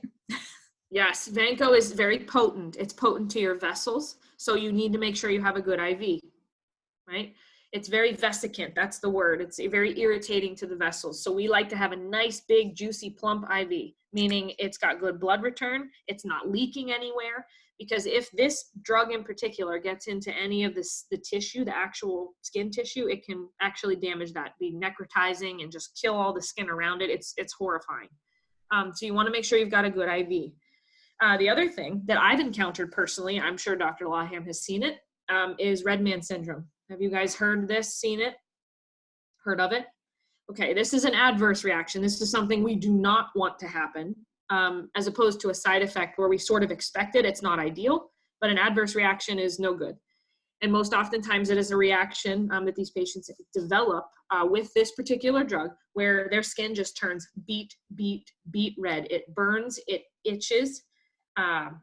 It's painful, it blisters, it's all of the above. Its skin starts to slough off. I've seen it happen. Honestly, it happened in less than 5 minutes to a woman that I was taking care of. She said that she just wasn't feeling good. she had pneumonia, in fact, and I started her on, I think it was like 1,000 milligram bag. So it wasn't a big bag, it was a high concentration. Turn around, I was charting, turned around to look at her because she said she wasn't feeling good, and her whole face was red. And it wasn't an allergic reaction because this thing lingered on as soon as I stopped it. And they ended up, diagnosing her with the red man syndrome. And it's very painful. And that's something we do not want to happen. So especially with this medication, you monitor it. And you're going to talk more about that in pharm. But I think just talking about vanco in general, because that's going to be the common one that you see. We talked a little bit about blood culture, so I don't think we need to do that again.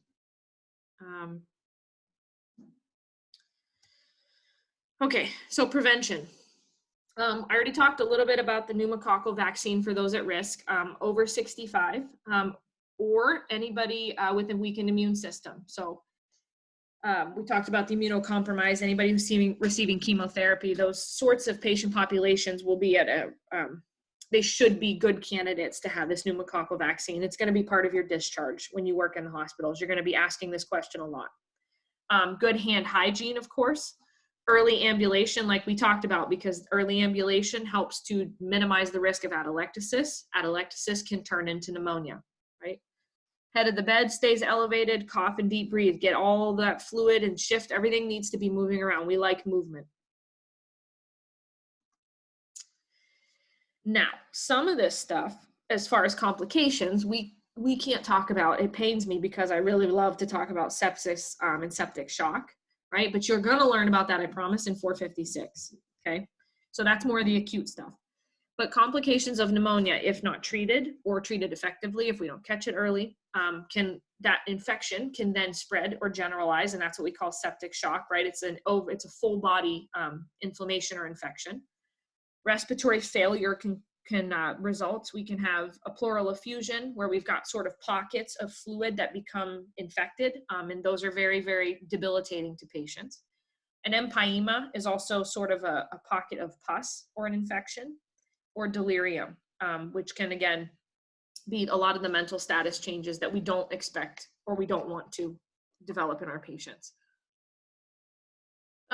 Some nursing diagnoses. I know that most people don't like to talk about nursing diagnoses, but I always say that it's important to know what they are.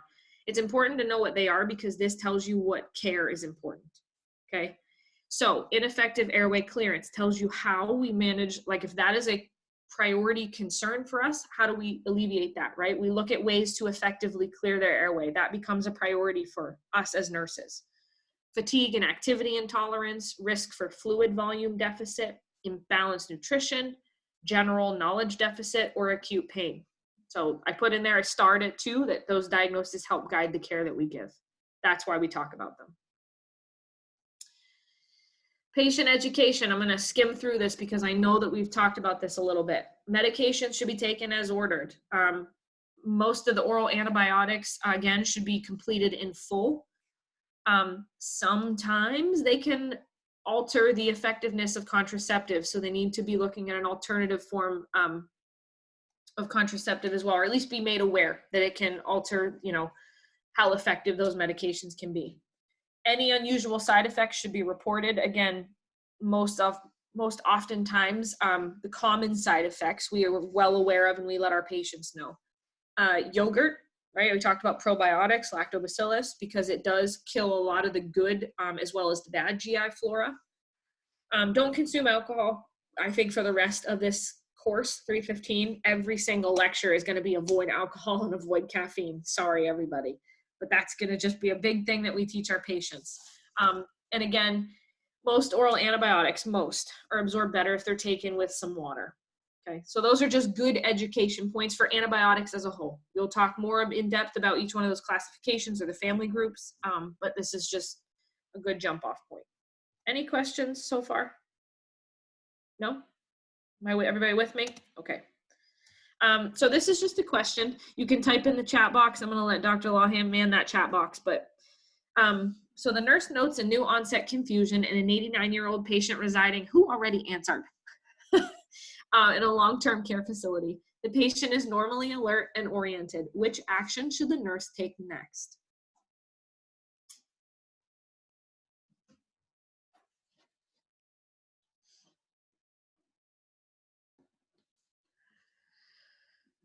What do we got?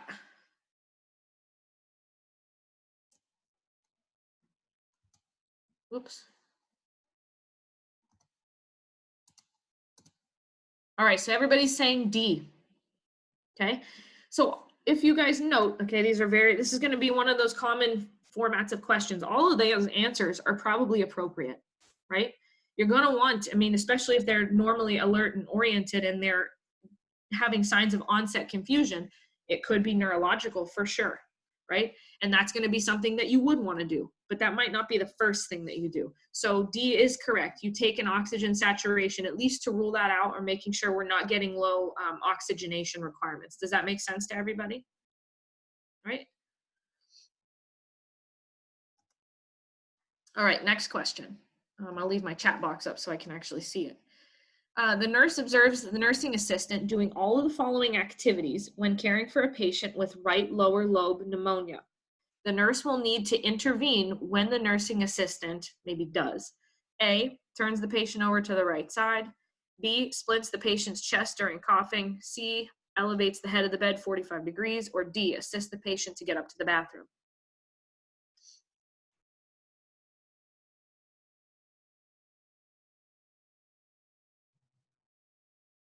Okay, getting a bunch here.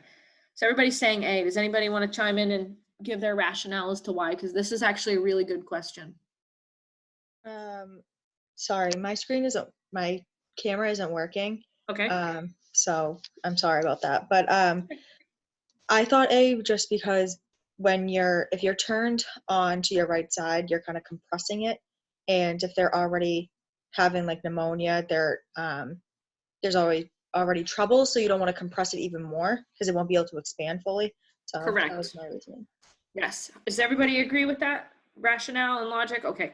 Yeah. If it said turn on to the left side, that would be better. But if you turn them to the affected side, you're going to further minimize the oxygenation capacity that lung already isn't functioning well with.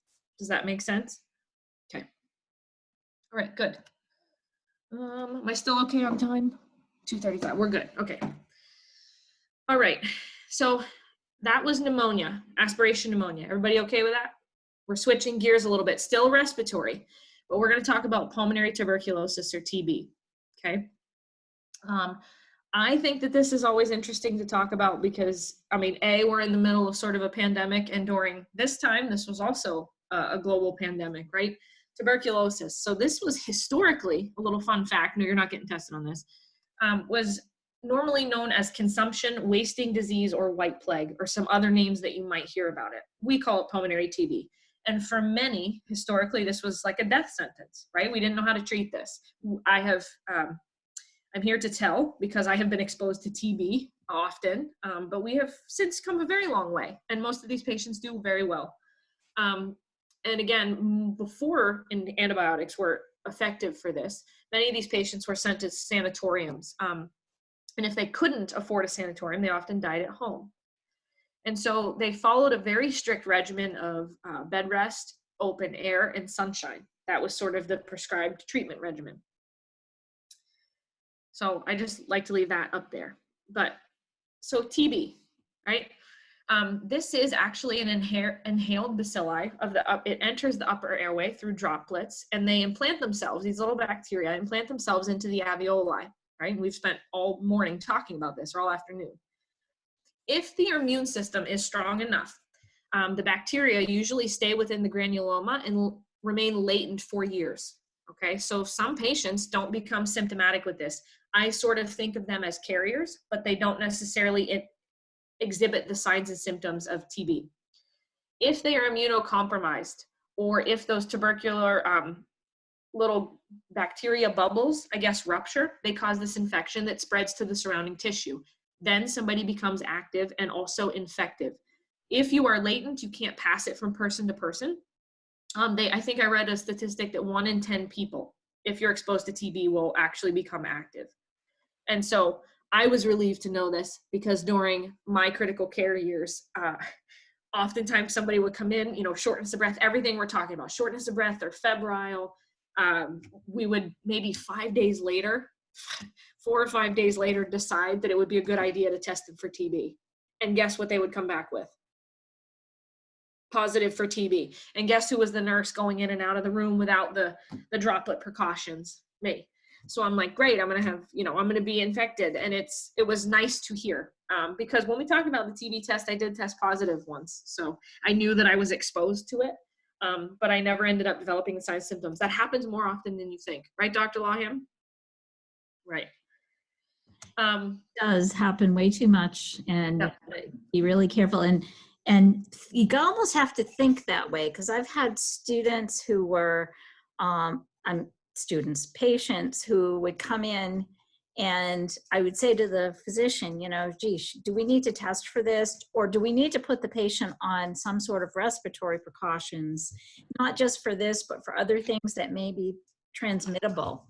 And I've had to kind of argue about it. And there were a few times that the nursing staff was treated because a child or whatever turned up to have a positive, something that we all were exposed to. So, feel free to step up and sort of ask those questions. Yeah. And that example that I just showed you, actually, when we talk about medications, I'll tell you what happens after that. So when somebody is exposed like that, or family members become exposed and they don't know. So let's just talk a little bit about risk factors, what put patients at risk. And this is why it's important for you guys, because all of you are going to be in the category of potential at-risk patient populations, because you're going to be in contact with these patients. So again, direct contact with somebody who has active TB puts you at risk. Immunocompromised makes you more susceptible. Substance abuse as well, because these guys generally tend to also be immunocompromised. And also, we're going to talk right at the bottom there, living in overcrowded areas, substandard housing. Typically, we see that often here too. Any person without good health care or has followed up with good health care, pre-existing medical conditions. If you travel, for those of you who love to travel, if you travel to areas that have a high TB prevalence, you also put yourself at risk. Healthcare workers, like I said, that's going to be, we're pretty much at risk for everything. And then improper use of protective gear or equipment. As Dr. Laham was saying, it's almost like it's better sometimes to assume anybody displaying respiratory symptoms. You kind of think ahead of the ball and you go, well, we don't know exactly what this is, but maybe we should put or wear proper gear. And so that's always a good thought to have in the back of your mind when you approach these patient cases. Some signs and symptoms. Usually in the very, very beginning stages, these patients are asymptomatic or can be. As it progresses, right, a low-grade fever. So what I want to challenge you to do is think about what these symptoms might actually mimic as well. So when I gave you the example that we didn't think until 5 days later to test this person for TB, it's because they were experiencing maybe very similar symptoms to all the ones we just talked about, pneumonia, right? So they can develop a low-grade fever. Night sweats are actually very characteristic of TB, unlike pneumonia that we talked about. Anytime you see somebody having night sweats or reporting night sweats, that's a very classic sign for TB or active TB. Loss of appetite, fatigue, they can be in denial. Anxiety, tachycardia might be something that you see as well. And their sputum can range. Most oftentimes it's either a white, milky, opaque substance, or it can be a darker green or yellow. Okay. So one of the first things that we have to think about is, how do we assess these patients? Yes, you're going to be 100% doing a very comprehensive assessment, but you also want to obtain an H&P. You're going to be asking good questions like, what does your housing look like? Where do you live, right? Do you have insurance? When was the last time you've seen your PCP? Have you traveled, right? Getting all those really good pieces of just your normal H&P, but asking those questions in general can help you understand a little bit about what's going on. Liver function studies, or what we call LFTs, we're going to talk about those when we actually talk about hepatobiliary, but that's something that you're going to see ordered as well, along with your CBC, right? That's not going to be any different. We're going to be getting an ABG if they're having trouble breathing. Those are all the same things that we order. Chest x-rays will confirm the clinical findings, okay? So you guys have all had this, right?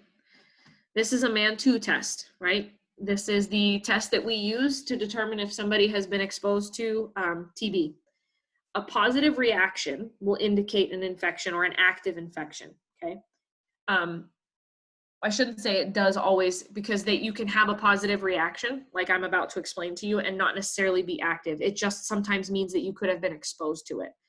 With that, so in duration, when you inject your TB your syringe, right? When you inject this into the skin, or you've had this done, what do they always ask you?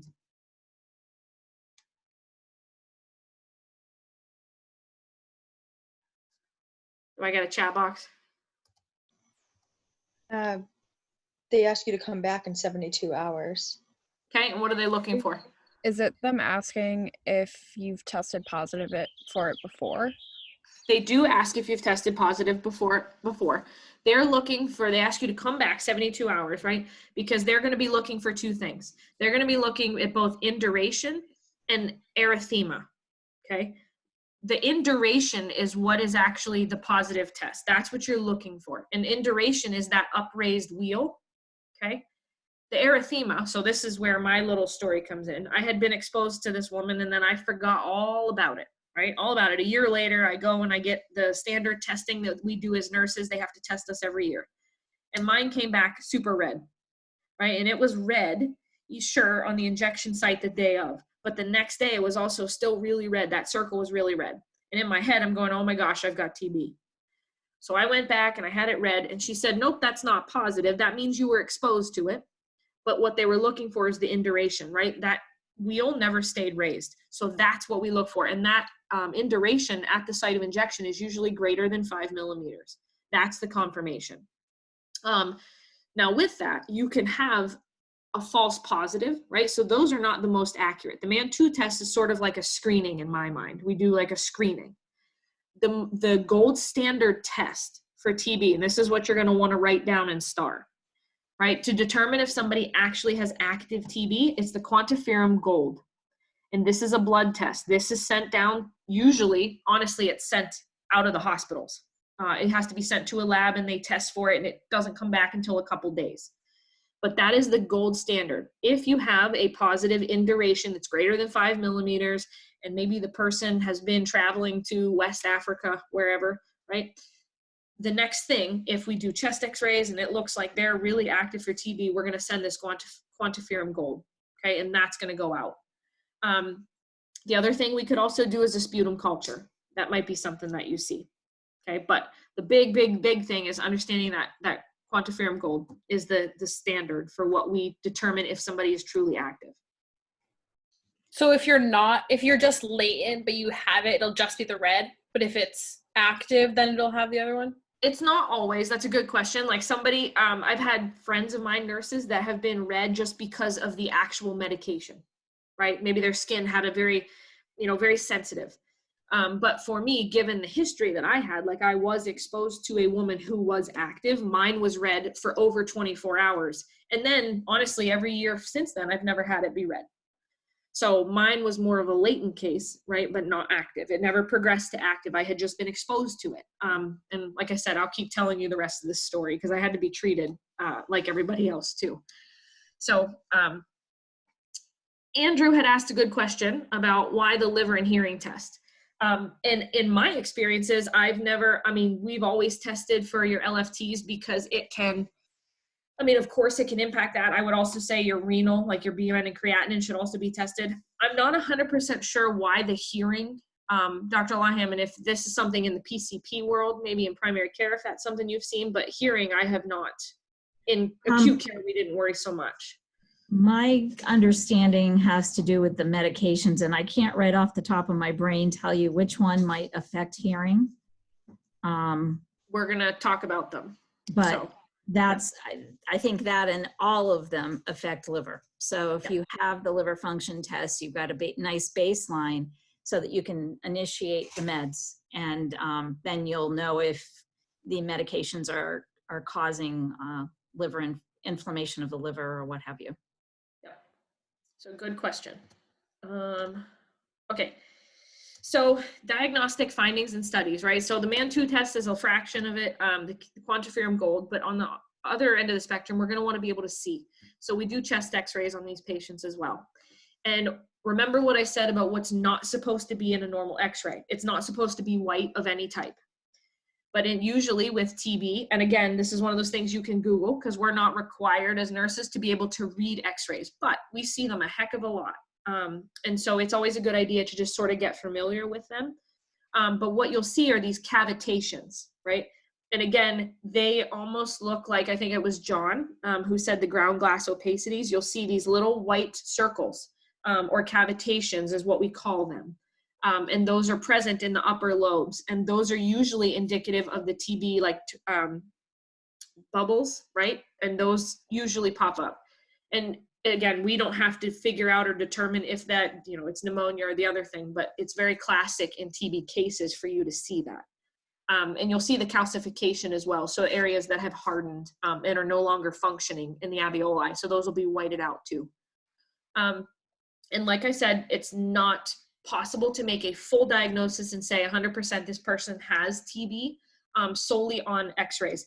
Other diseases can mimic this appearance. There are other diseases that have cavitations in the upper lobes. We call them blebs or boli, right? Those can also be possible. So that's why the quantiferum gold that's the standard, along with the other things. But again, just solely relying on an x-ray, you're not going to be able to determine if somebody has TB. So back to real life example. And anybody who is tested positive for TB, right? The treatment is long. It's usually treatment for 6 to 12 months, so up to half a year to a year. The first line drugs that we're going to talk about here in the next coming slides are for the active disease. Again, we're not necessarily treating somebody who's latent. All TB drugs, this goes back to Andrew's question, all the ones that we see here, okay? INH, rifampin, or PZA, I'm not going to butcher those names for you. Myambutol, they're all hepatotoxic, which means they are broken down in the liver. Therefore, they can actually damage the liver. So avoiding alcohol is an absolute must with these medications. In the next coming slide, I think I have it broken down that there's significant side effects and adverse reactions with these drugs, right? So it's important that we be able to tell our patients this. So what I mean is right here. So EMB, some of this, and I highlighted, if you look these drugs up, you're going to find a whole bunch of different other side effects. But we think, Dr. Lawham and I think that these are the ones that are probably the most important for you to understand as far as side effects go. EMB can actually cause blurred or changed vision color, right? I think this one actually you see in orange. You can see like an orange hue where these patients are taking this.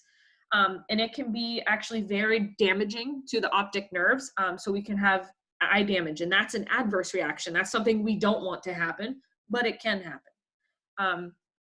INH, right? We're going to talk a little bit more about that one because that one's the most common one that we see being given.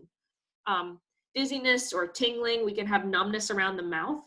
This one can actually, as an adverse reaction because of those side effects, be very damaging to the nervous system and develop peripheral neuropathy. Rifampin, or no, PZA, can cause abnormal uric acid levels or joint aches. And again, we can actually see gout develop in these patients because of that side effect. Rifampin, I have worked with extensively, and this one is also it's a big orange pill. And I will give you a little hint. When you deal with it, make sure you wear like double gloves because it turns everything orange. And when I mean everything, it turns the patient's urine orange. It can change your skin color orange if you touch it accidentally. The NG tube, if patients can't take it by mouth and you got to give it through an NG tube or an orogastric tube, it changes the whole tube orange. So I remember this is a big orange pill.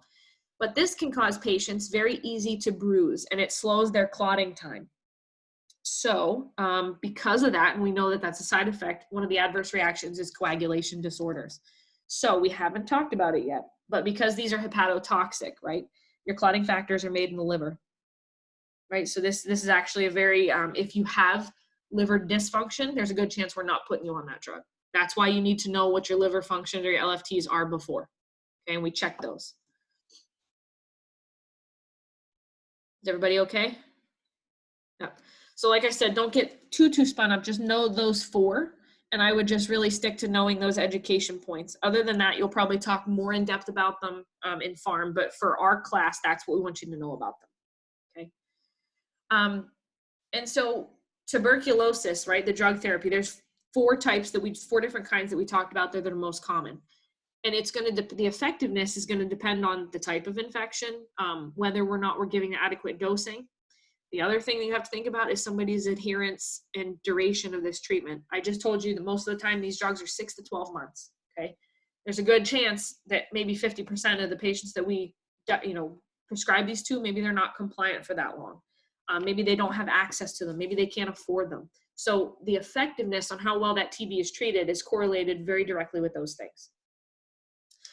Potential problems that we might see, I already talked about patients' non-compliance for whatever reason. Drug toxicity, right? So we talked about, and again, we could have liver damage, and that's going to further, if we give one of these drugs because we have to, given the situation, that can affect, can create that drug toxicity that we see, can have those adverse side effects that we talked about, all potential problems. Multi-drug resistant TB is also a possibility, right? We just have an organism that's too strong and it's resistant to all the drugs that we throw at it. That's a potential problem. I've very rarely seen that, but it can happen. So prophylactic INH, and this is my little story, and then I'll let you take another couple-minute break. But prophylactic INH, right? People at risk may be given this prophylactically. So me, when they determined this person did in fact have active TB. They had to go back, the nursing manager had to go back and figure out all the patients, all the nurses that took care of this patient while admitted, day shift and night shift. And guess what we were given? We were given INH, right, prophylactically. Household family members, these patients aren't gonna stay in the hospital for 6 to 12 months. They're gonna go home. So prophylactically, their family members have to take this drug as well, right? And INH is usually the one that we go to. The treatment, again, daily doses, 6 to 12 months. It's long, it's extensive. We know that, again, it's hepatotoxic, so we encourage everybody, even the patient, the family members, any healthcare workers, to avoid alcoholic beverages. And we also want to, because it can be damaging to the nerves, we also want to encourage them to take a B6 supplementation. That's going to be an important education point.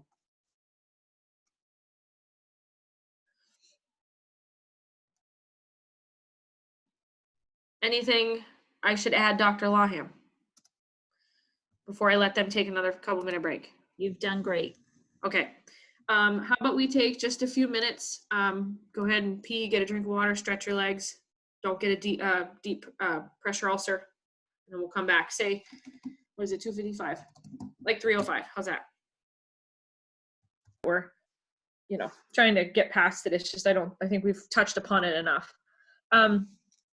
So you guys can see this? Yes? All right. So patient education, I feel like it's really important for you guys always to make sure, no matter what we're talking about, TB medications, antibiotics, that we're really talking about adherence to the treatment. So understanding what medications they're taking, the potential side effects would lessen their likelihood of stopping these drugs. TB specific, we're talking about transmission, right? How to prevent that. And if we know that it's droplet, that is how it's passed, we want to make sure that we're doing everything we can to help minimize that transmission. Taking these medications that we talked about on an empty stomach, or at least 1 hour before meals, is most effective in the absorption. Avoiding or refraining from alcohol. Don't take over-the-counter drugs. That includes herbal medications unless those are cleared by the physician. We already talked about rifampin, how it discolors everything, but it can also discolor contact lenses. So while the patients are taking these drugs, or this rifampin in particular, might be a good idea if they wear their glasses. And then INH, as we already talked about, can cause neuritis, so damage to the nerves. So taking additional B6 supplementation, or making sure that they get it through their diet. So lots of fish and beef and turkey, beans and nuts, those sort of things contain B6 for them. So it's going to be advised that they also increase their B6 intake.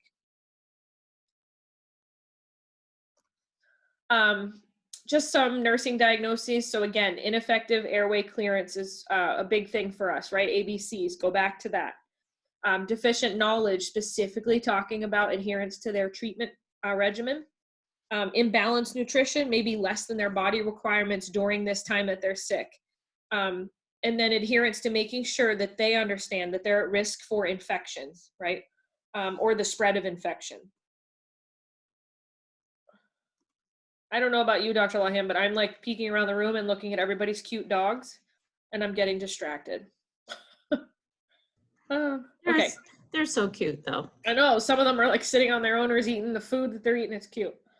All right, so here's a question. You guys type it or you can say it out loud. But a 57-year-old homeless man was transported to the emergency room from a shelter for complaints of a low-grade fever, night sweats, and generalized fatigue for the past 4 days. He has been coughing regularly and producing mucopurulent sputum. So what's your priority for nursing management on this patient? Remember what I said about priority versus intervention. All of you probably already thought of one thing you were going to do, correct? Yes. So John is correct. Adequate oxygenation. Go back to respiratory, right? Tissue perfusion and oxygenation is your priority for this patient. Therefore, what assessment, right? Your nursing or your respiratory assessment. What hygiene measures can you teach this man about minimizing transmission? What do you think something you might need to say?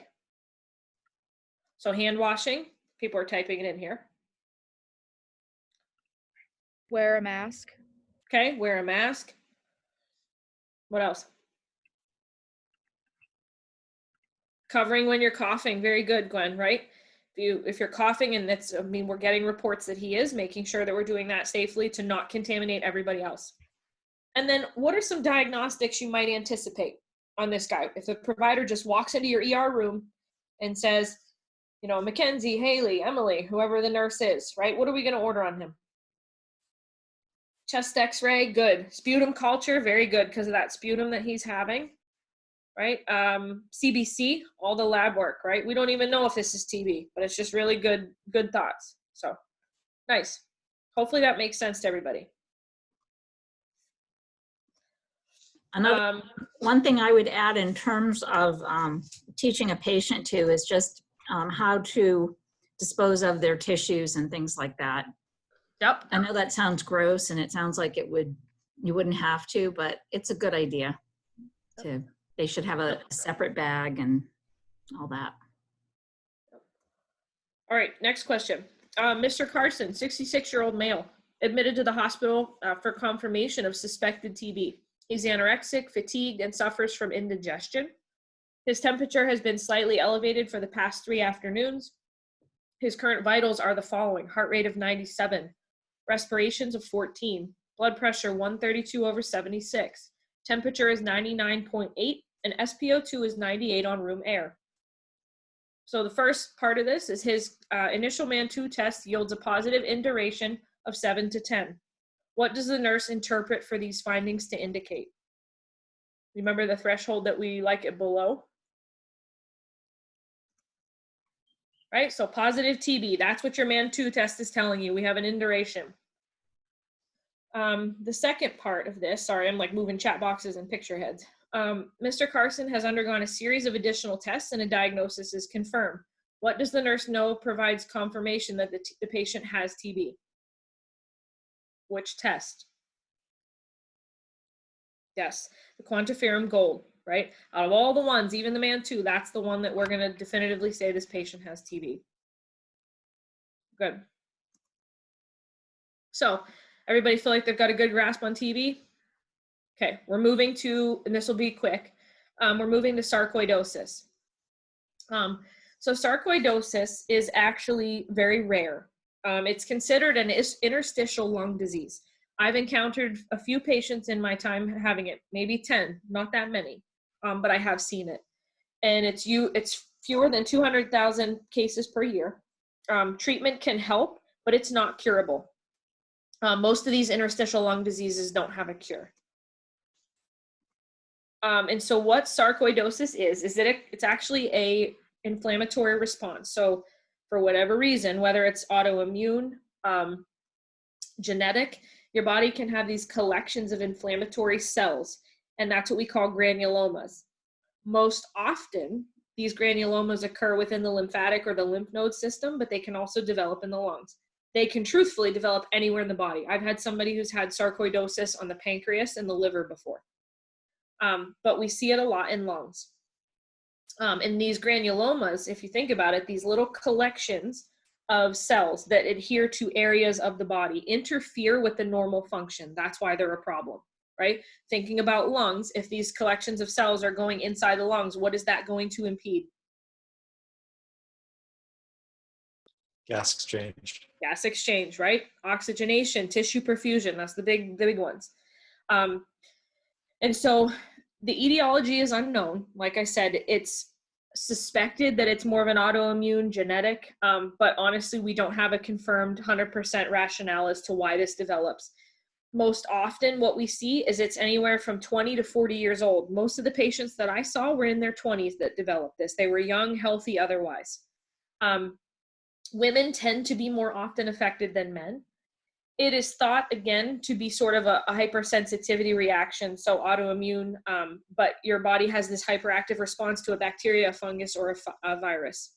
I don't know, Dr. Laham, if you've seen anything different, but in my experiences, it's relatively, we don't have much of a definitive handle on where it comes from or how it originates. So, my understanding is that it's turned on by a virus or a fungus or something, they're not 100, just like all autoimmune diseases, they're not 100% sure, but they do believe there is that component to it.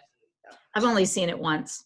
Right. So some clinical manifestations, if we think about this, we have sort of this insidious onset, right? We have these, it's not, it's a lack of very prominent clinical symptoms. It's many of the things that we've already talked about. So they don't usually suspect that it's a big deal. So what I mean by that is we have a cough or congestion, which could be misinterpreted for lots of things. Hemoptysis, right? Weight loss or anorexia, joint pain, fever, all signs and symptoms of all the things we just talked about. Some of the diagnostics, just as we've been saying, chest x-ray is going to be helpful. It's going to be one of the first things that we do. Pulmonary function tests, or PFTs, are ways for us to sort of trend and follow, I guess, how well a disease is either progressing or worsening, right? It tells us the lung volume and capacity of somebody, and there's usually PFTs are done sort of in a bronch lab, right, with a lot of the pulmonologists and the technicians done in outpatient. CT scans can be very helpful because they're a little bit more detailed imaging for us to see what these nodules look like. But to definitively determine this is actually sarcoidosis, despite all that, you need a lung biopsy. So they need to go in and actively take tissue from the lung and send that and have that sampled. That's going to determine if this is sarcoidosis, if this is TB, right? And they'll do that sort of test. So how we manage patients like this, aside from, I would say, managing symptoms, right? If somebody can't breathe and they're having trouble breathing, right? We might need to have them on oxygen. We need to fix the possibility that they're having inadequate tissue perfusion and oxygenation. But we also might consider corticosteroids orally might be given. Immune modulators, if we're suspecting that sarcoidosis is sort of a hypersensitivity reaction. Methotrexate is one. That's probably the most common that I've seen. I've actually not worked with the other two, but immune modulators are, again, they're not effective for everybody, which is why we don't spend a ton of time telling you, yes, these patients are on this regimen, because the effectiveness is going to be very dependent upon the patient case. But we've seen both of these used.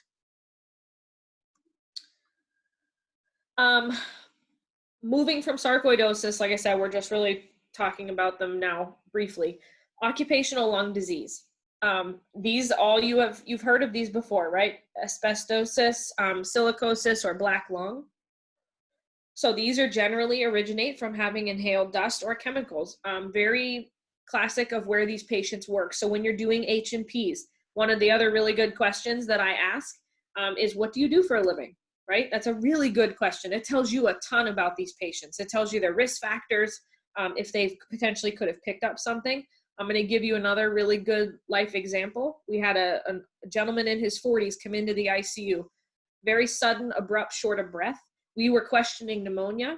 That ruled out very quickly. We could not figure out what's going on.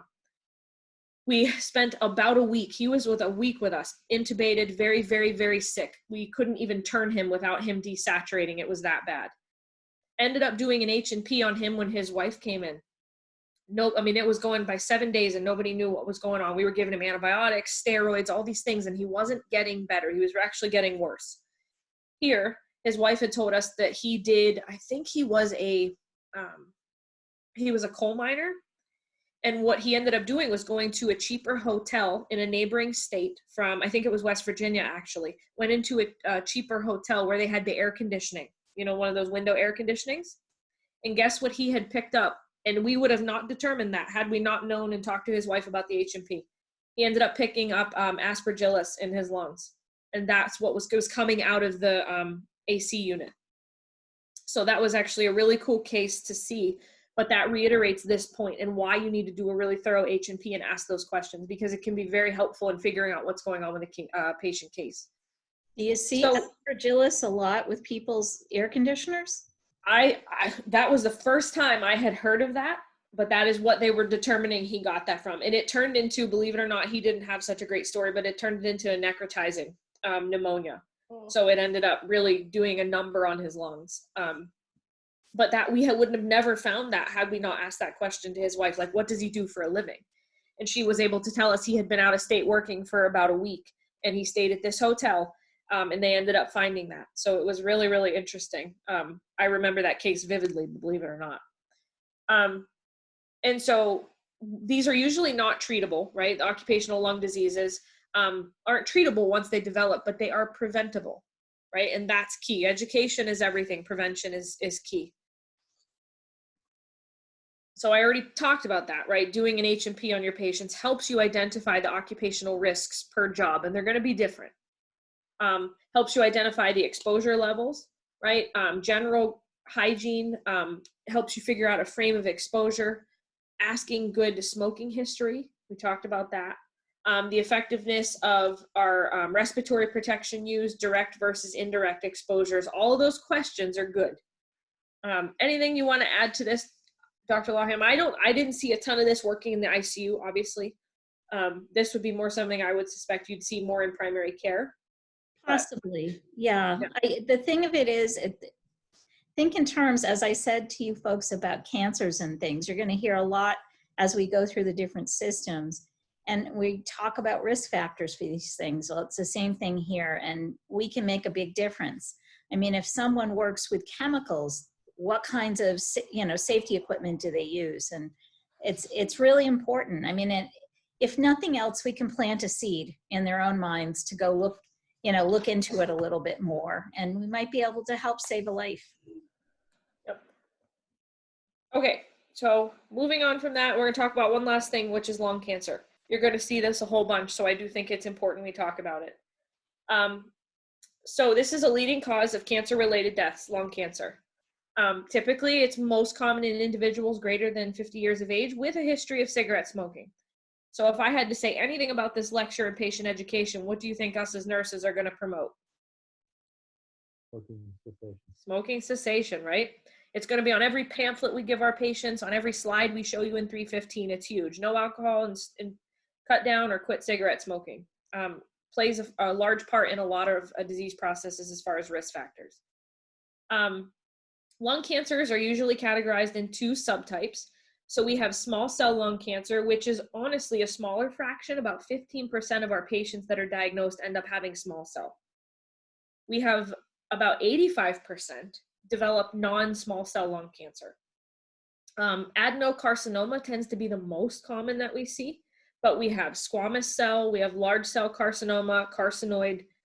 Don't worry about memorizing those. I think it's just important you know that there's small cell lung cancer and non-small cell. And the adenocarcinoma is typically the most common. Can't say you won't see the others, but for the most part, it's a good rule of thumb. We stage cancers. I think that's something you guys know. We're going to talk about cancers more later on in the semester too, but we're just going to talk specifically about lung cancer right now. Staging refers to the size of the tumor itself, the location, whether or not there's lymph node involvement, or if the cancer has spread or metastasized.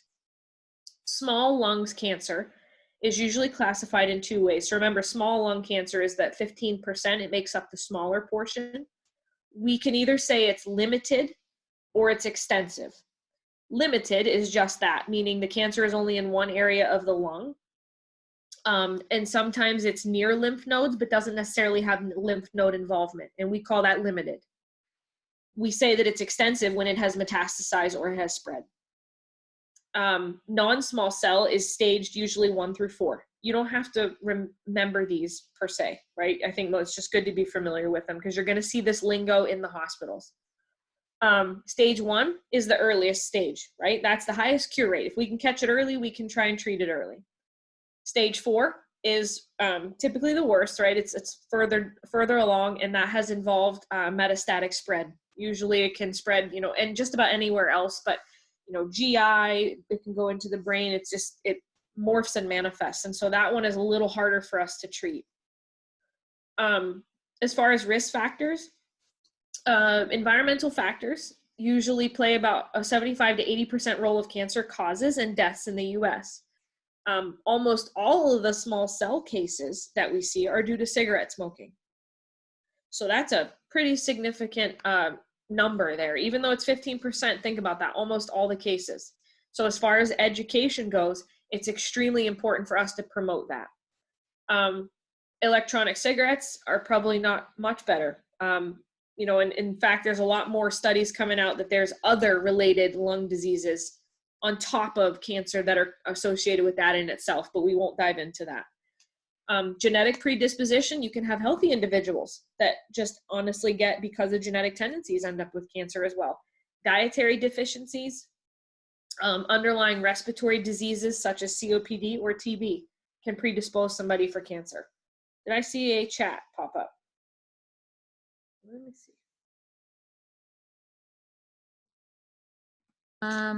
How can you tell if a patient has small cell or non-small cell cancer? Ooh, good question. Good question. So how do you tell if a patient has small cell or non-small cell, right? Most of the time, a biopsy has to be done. A lung biopsy has to be done for them to determine what type it is. You're not going to know based off the symptoms that present. And again, most of the time, these patients are fatigued, malaise, they can have malnutrition. They can have sort of, I've had patients personally that have experienced sort of a dull ache in their chest. They have confusion, you know, especially if it's spread, they'll have that, have trouble breathing, doing normal day-to-day functions. So it's going to be very dependent on the patient, all good questions, but to definitively determine what type, it's going to be a lung biopsy. Even if you took an x-ray, right? Not going to tell you what type. So it's a very good question. Did that answer it for you?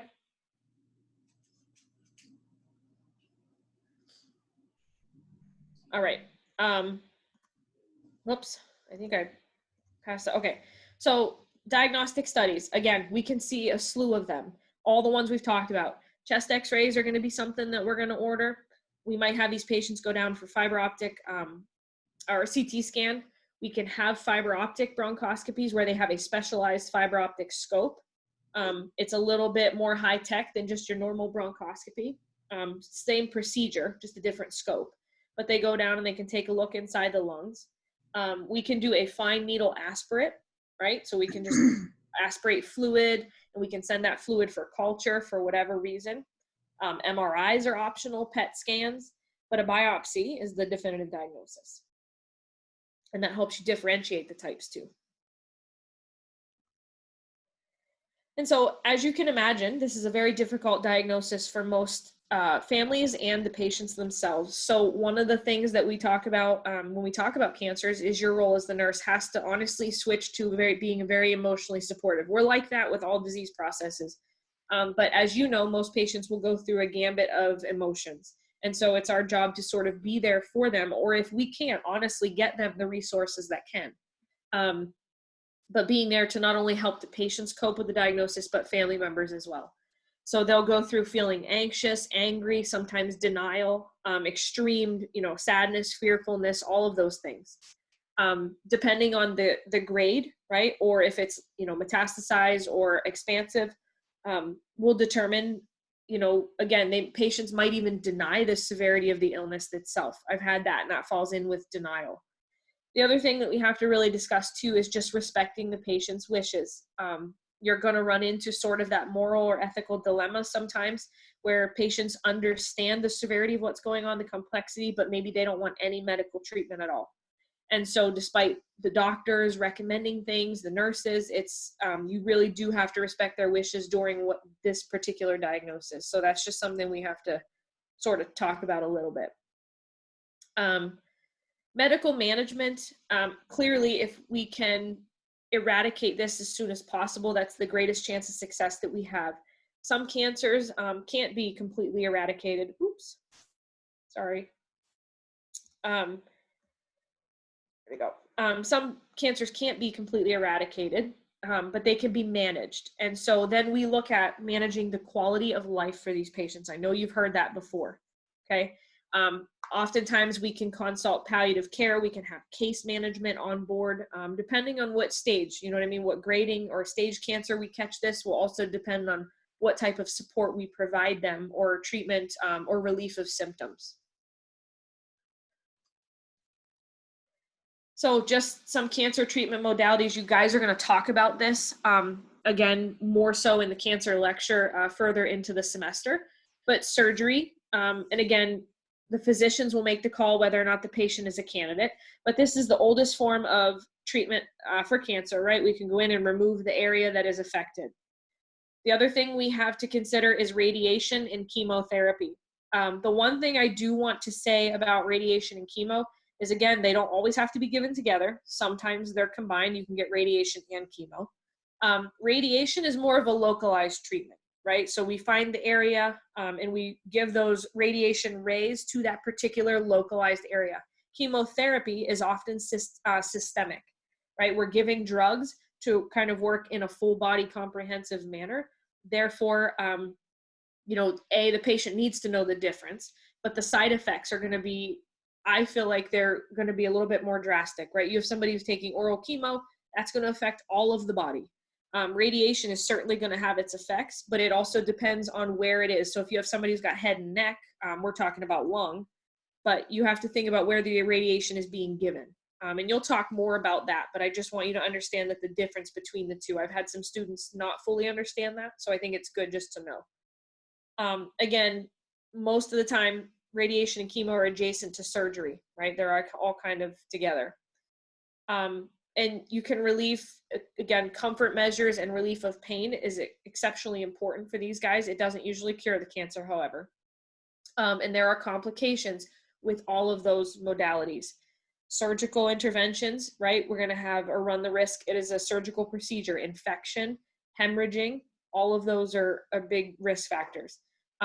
Radiation is the same thing, right? We can have somebody hemorrhage to that particular area. Let me see, bruising, ecchymosis on the areas that have received radiation, swelling. Chemotherapy, you guys know that one, right? The hair loss, the nausea, vomiting. We can have renal dysfunction, all of those things, because that is a more systemic approach. Okay. This is just some words for some vocabulary words. I think it's good to be familiar. You're going to hear these terms as far as surgical procedures, right? A pneumonectomy is what we call when somebody has the entire lung removed. A lobectomy, and for removal of one lung itself. Bilobectomy is 2 lobes removed, or a wedge or a segmental resection can also occur, right? They remove one part and reconnect it with another. But just understanding those, because honestly, you'll see those written in somebody's past medical. Why do you think it's important to know that? You have somebody coming into you as, I don't know, maybe they had lung cancer back in 2010 with a lobectomy. Why do you think it's important for you to know that? You're probably thinking, well, duh. I know that lobectomy is removal of a lung, but why is that important to you? The patient might present differently. Their capillary, or can you hear me? A little bit. You're in and out. I'll just type it. It's okay. Well, so Leah wrote ventilation. Okay, what else? Yes, also right? too, like if they have a part of their lung, or even like a whole, like side of their lung that's removed, or you're not going to hear lung sounds. So if you're doing assessments, it'd be something that you'd want to know, and not as something abnormal, because they wouldn't have lung sounds there. Correct, right? So that is important for you to know, because if somebody has a right lobectomy and you go and do a full lung assessment, yes, you need to be mindful that the gas exchange could also be impaired, right? Where the body is compensating for the lack of. But then you need to make sure that you're doing things like getting them up, moving, head of the bed to promote good gas exchange. So that information is very important to you. And I had a couple students who honestly knew that, but then they went to listen to the patient's lungs and freaked out because they didn't hear lung sounds on one side. And I had to remind them, that is where the lobectomy occurred. So that's completely normal for this patient. So it's important for you guys to sort of be familiar with those terminologies, because you're going to see them and they're going to play a role in not only, your assessment, but also your oxygenation needs, or their oxygenation needs. Managing symptoms as far as nursing priorities for cancer. I feel like we've talked a little bit about that. Alleviating any breathing issues or problems. Again, when somebody feels like they can't breathe, I can't tell you it enough. The anxiety and the impending feeling or restlessness that comes with that, it's very substantial. So being able to alleviate their breathing problems is huge. Not only for their psychosocial well-being, right, but for the actual disease process itself. preventing infection. These are going to be immunocompromised patients. Having discharge goals and a plan in place for them as well. Just some nursing diagnoses we'll run through: ineffective airway clearance, impaired gas exchange, anxiety we talked about, acute pain, imbalanced nutrition, anticipatory grieving, and fear. That's pretty, that's different than the other ones we've talked about. But again, those diagnoses help us base our care for these patients. I feel like we're okay with this. You guys have all told me the big take-home point for this: priority assessments, right, are your ABCs: airway, breathing, circulation. I think that's the big thing I want to talk about. Of course, good health promotion in general. I'm not going to go through it. You guys can read that on your own because we got some other stuff to scoot through. Anything you want to add, Dr. Lahim? Nope. I think you covered it thoroughly. All right. You guys ready to move on to COPD? We're probably not going to get through all this. I'll tell you that right now, because this is like one of those weird days where we only do one big topic, but the way that the syllabus worked out and the calendar and everything, we have to kind of put most of this together. So what I don't get done, what I usually do is voice that over and I'll post it for you. It's going to take me a little bit of time, so it's probably not going to happen tonight. But what we don't get through, I'll make sure that you guys do get. Is that all right? All right. Let me share here.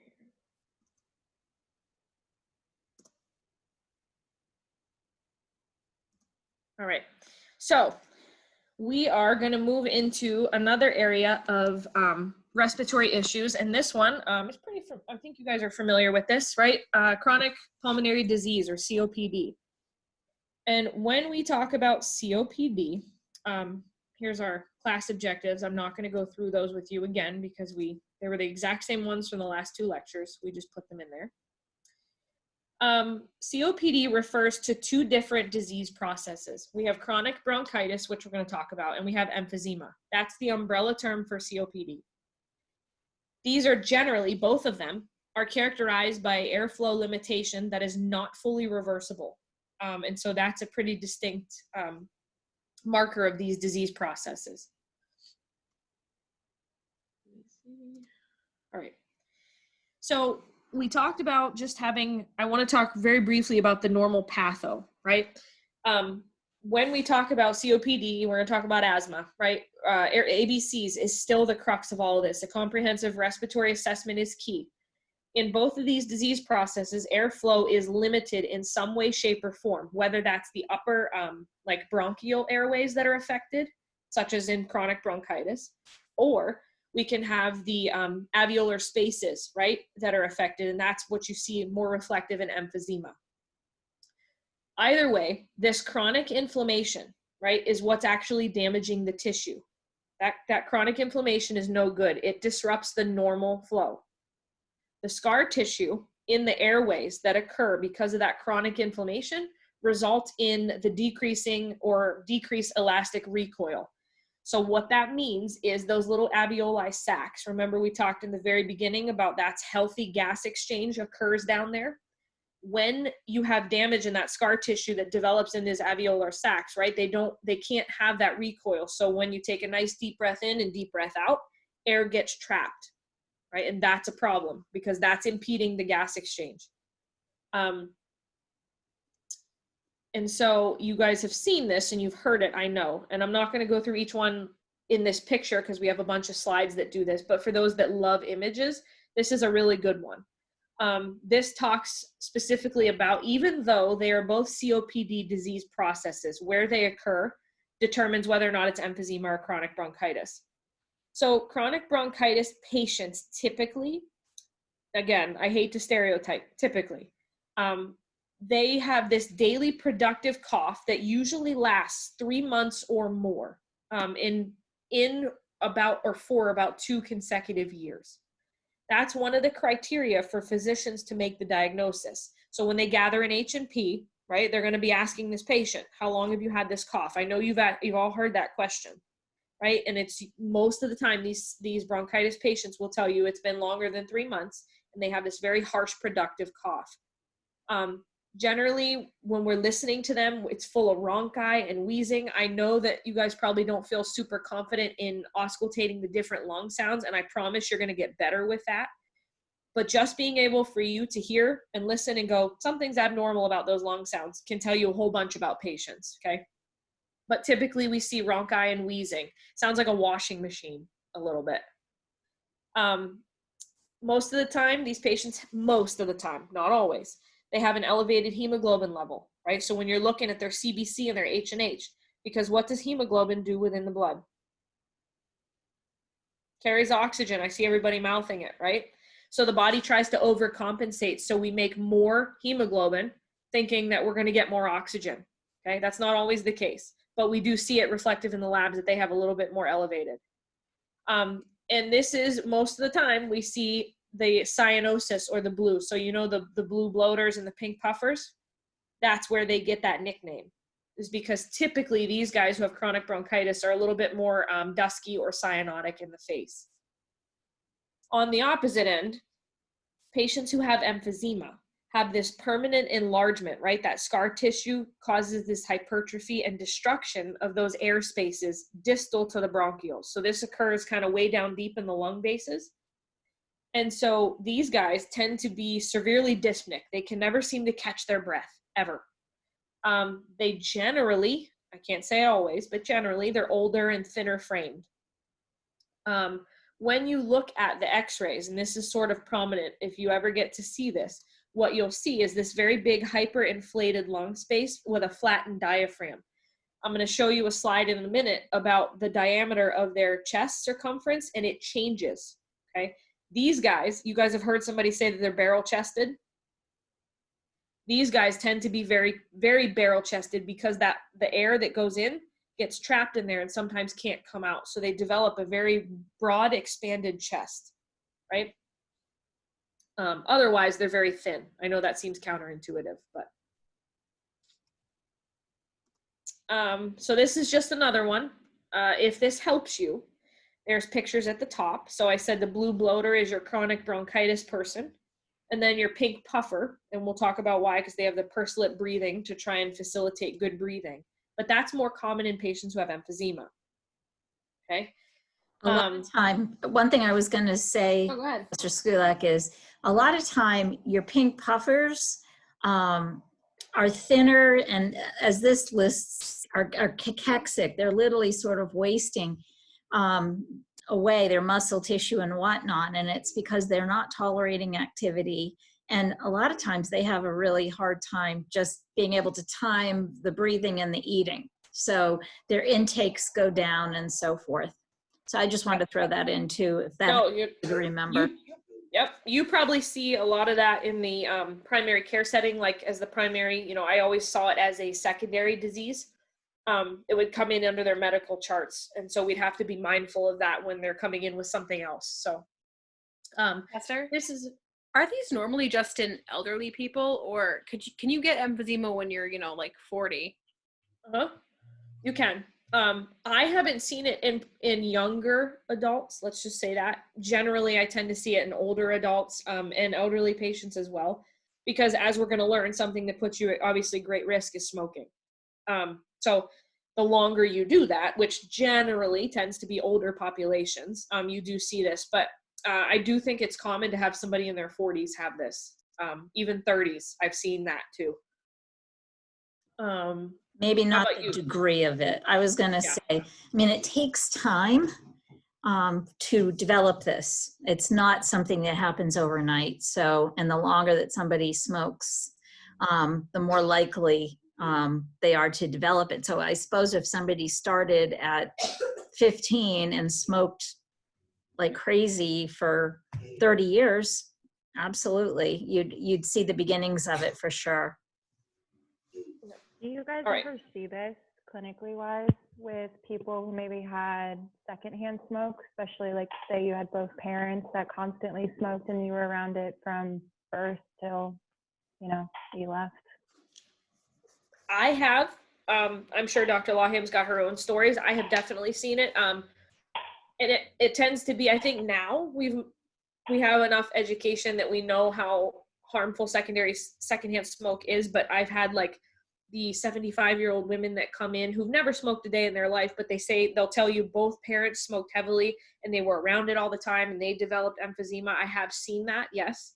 I think it's a little less common now just because we have a lot more knowledge about the processes or how detrimental secondhand smoke can be. I don't know if Dr. Lawham's seen anything different, but.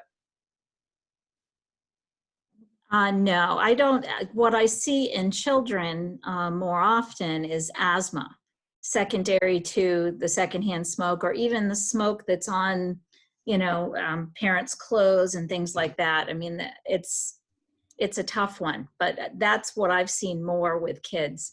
And I don't think I've seen COPD under the age of 45 myself, but I always say never say never. In terms of these if your kids are being like affected like physically by your like smoking, can they be taken away from you?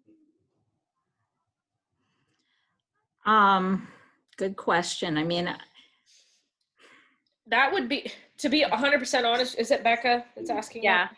Okay, to be 100% honest, that would be a very good question for your maternity peds professors whom you haven't had yet, because I'm sure they've actually firsthand dealt with that situation. I would speculate that if it were in a hospital setting, there would probably be like case management that would be involved or become involved, and those people would then talk to who they need to talk to about that. I've not seen it personally, but I bet you Professor Griffin and Professor Day have some stories for you on that. Unfortunately, one thing that I will say, because I've dealt with more of the outpatient peds and that sort of thing. Unfortunately, it takes an awful lot to happen over a period of time. And that would be a hard one for them to base that decision on. But I mean, I'd like to think that might happen, but honestly, I mean, Professor Griffin will tell you about babies who are born addicted to substances that go home with their parents. So to me, it's the whole secondhand smoke and all of that. Yeah, it would be difficult. It would be a difficult one to prove. So sadly, and I see where you're going, but yeah. All right, so this slide here, I'm going to kind of skip through it. I think we had already talked about it, but again, the fundamental difference between bronchitis and emphysema, again, is where sort of this, where the disease process is originating, for lack of a better word. So emphysema really refers to the fundamental problem of the recoil, which again collapses upon expiration. So your alveoli sacs sort of close in on themselves. You'll learn this in 456. But has anybody heard of PEEP before? PEEP? Yeah? Positive end expiratory pressure. In a normal, healthy adult, every one of you walk around at a level about 5. Okay? So which means when you take a nice deep breath in and exhale, your little grapes, those little sacs, do not collapse on each other. They expand and re-expand. In somebody who's got emphysema, they lack the ability for that recoil. So they sort of grab the oxygen and they sort of trap it. And that's where we get this, they have a very strong hypercarbic drive, as opposed to our chronic bronchitis patients who actually don't have that, right? They sort of have lost that hypercarbic drive, or they don't want to take nice deep breaths. So that's why we call them blue bloaters. Let's see. Again, I'm not going to spend, I think we've did a lot with the patho. Does anybody not understand the patho of these? Because they both, no matter which one it is, right? The risk factor is, again, smoking is the biggest risk factor, but they're both considered under the umbrella term of COPD. So we talked about this as far as assessments go. So I want to get through some of this for you, but it's an air flow problem, right? So then you think about your ABCs, right? Your gas exchange. So what might we see on these patients? Chronic bronchitis or emphysema. What do you think our respiratory assessment is going to look like?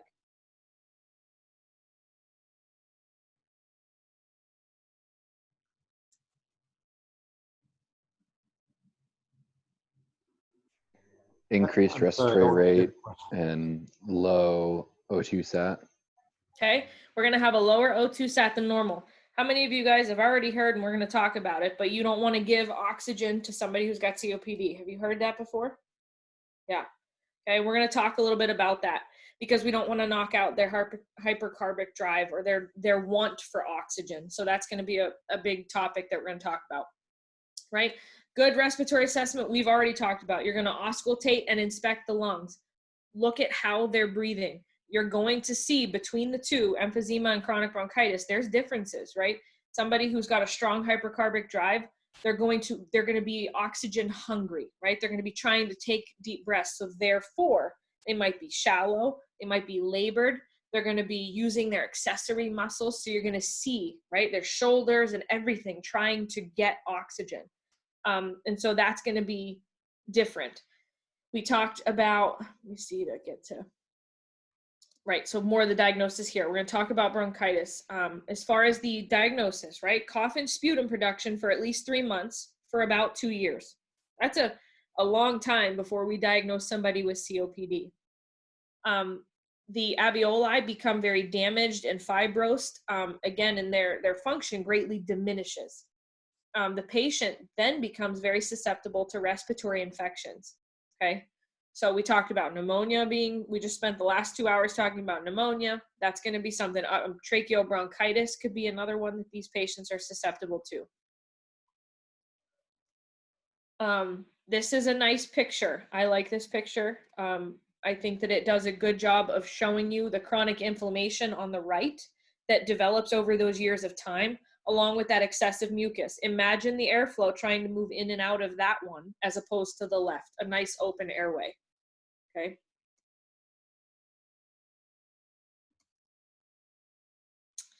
This is another, I like this little guy. But if you're one of those people that love images to help you, again, I feel like we're not gonna go through this, star by star, but when you're studying and you wanna know the difference, right, about what one would look like versus the other, these little guys are actually very animated and they help you, okay? But emphysema. So this is, again, that abnormal distension of the air spaces with the destruction of the walls of the alveoli.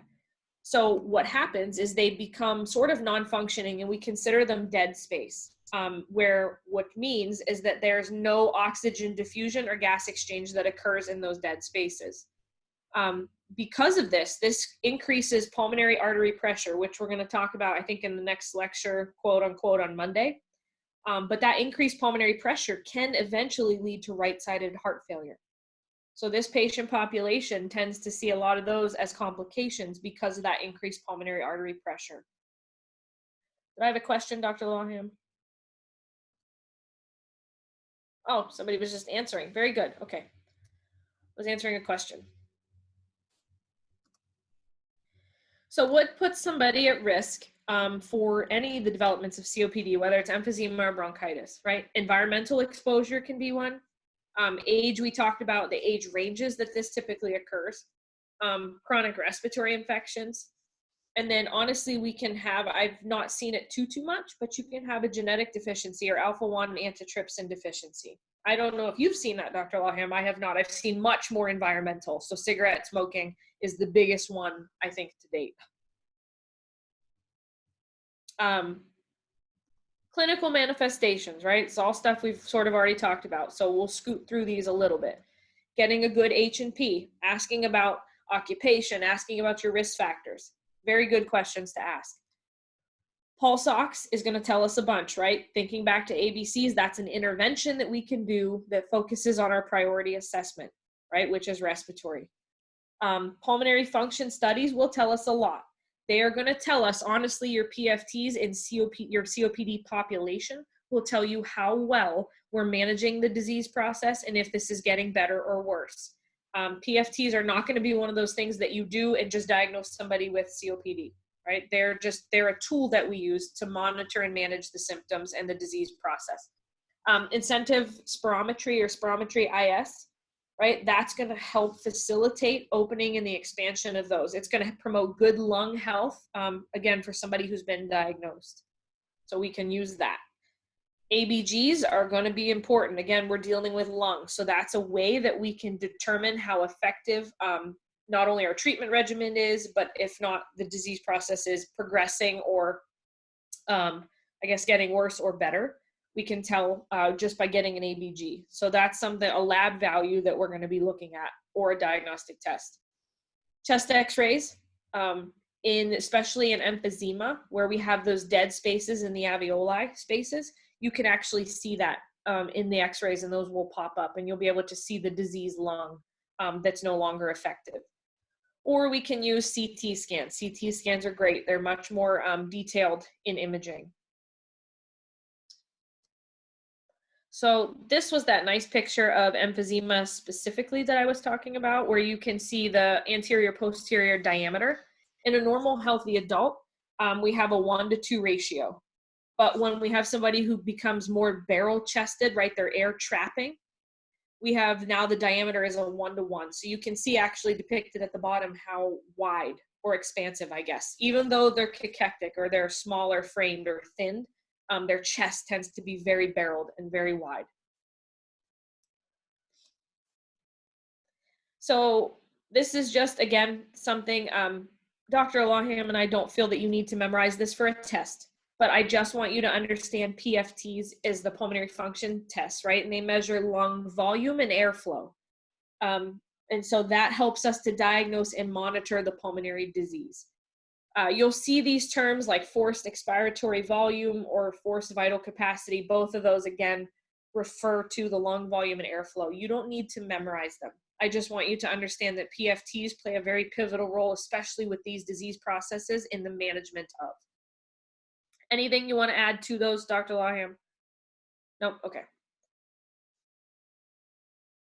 All right. So if you guys, I know that I told you it would be wise to go back and just brush off the cobwebs about what a normal ABG looks like.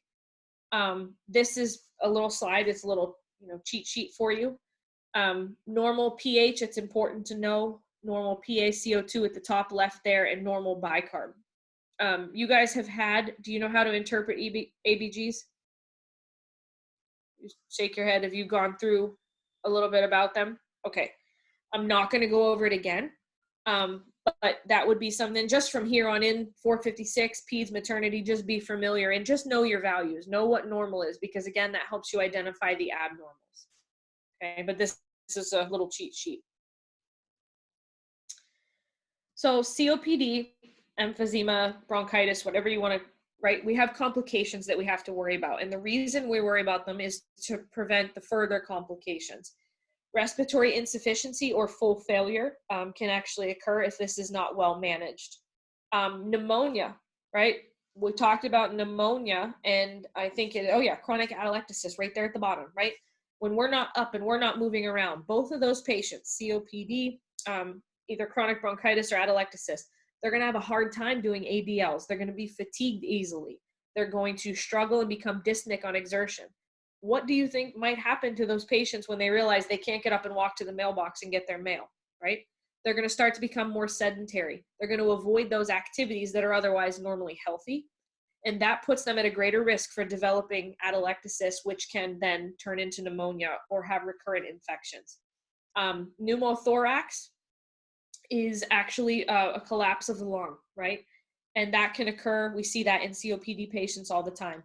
If somebody starts having a really big coughing fit and puts an increased intra-abdominal pressure, right, the lung pressure inside there, especially when there is no elastic recoil, we can actually, they say pop a lung, but you can actually develop a pneumothorax. You're going to learn about that in 456, but I just want you to see why we care about COPD or bronchitis and emphysema, even though they're chronic.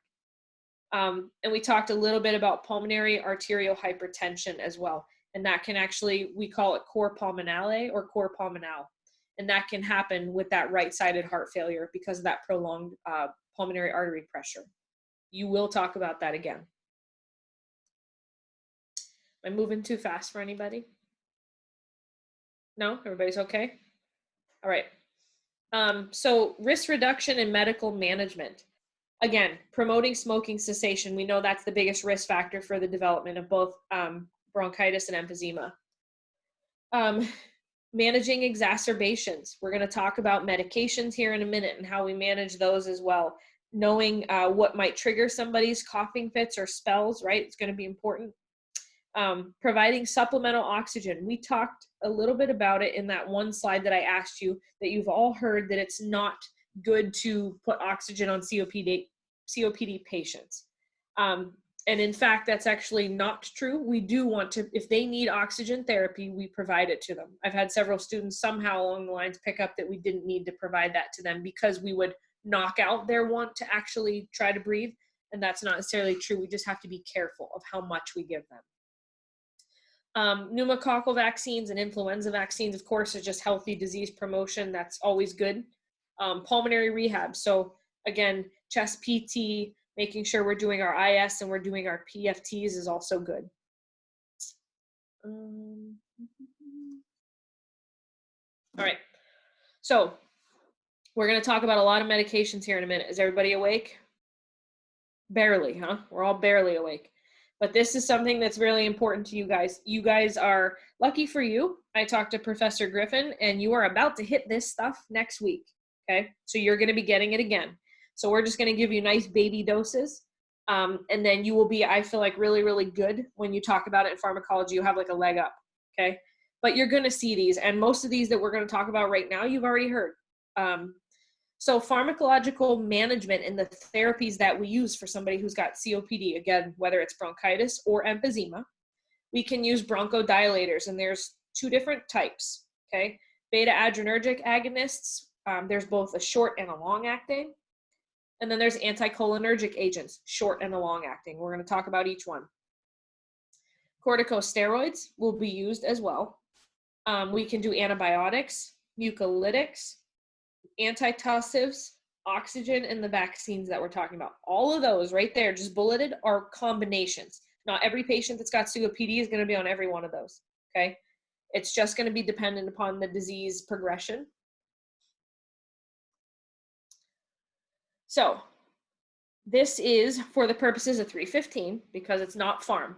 Don't spin out about these because I know pharm tends to be that topic. Again, Dr. Lawham and I both can attest that medications just, it's a lot for everybody to take in. And especially when we talk about the 4 or 5 that we're about to categories. First ones we're going to start with are SABAs, okay? Short-acting beta agonists. And these are used typically in an exacerbation. And it's important for you as nursing students to know the mechanism of action. Like, how do these medications work, okay? And there are beta-2 receptors, and this is how they work. So they help relax the bronchial smooth muscle. So look at the bottom, right? And you see this thickened airway wall, right? It's constricted, it's contracted.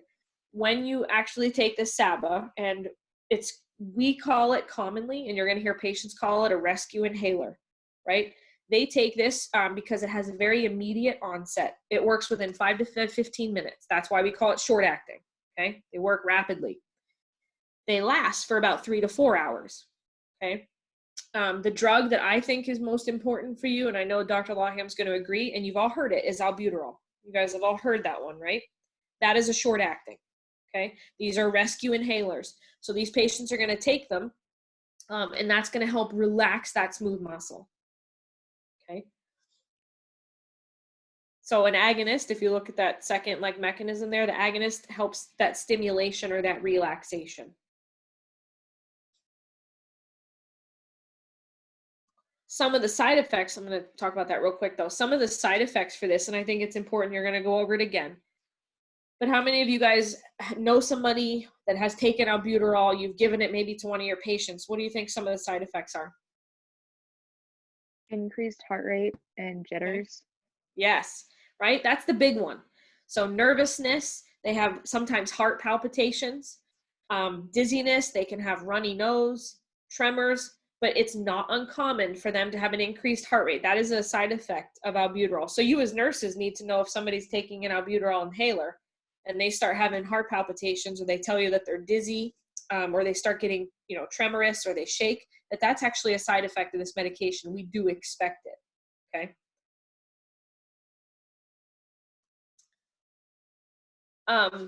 on the contrast to those, and like I said, we're not going to spend a ton of time on each one because you will get this again, but this is just for us as a whole. I think it's important.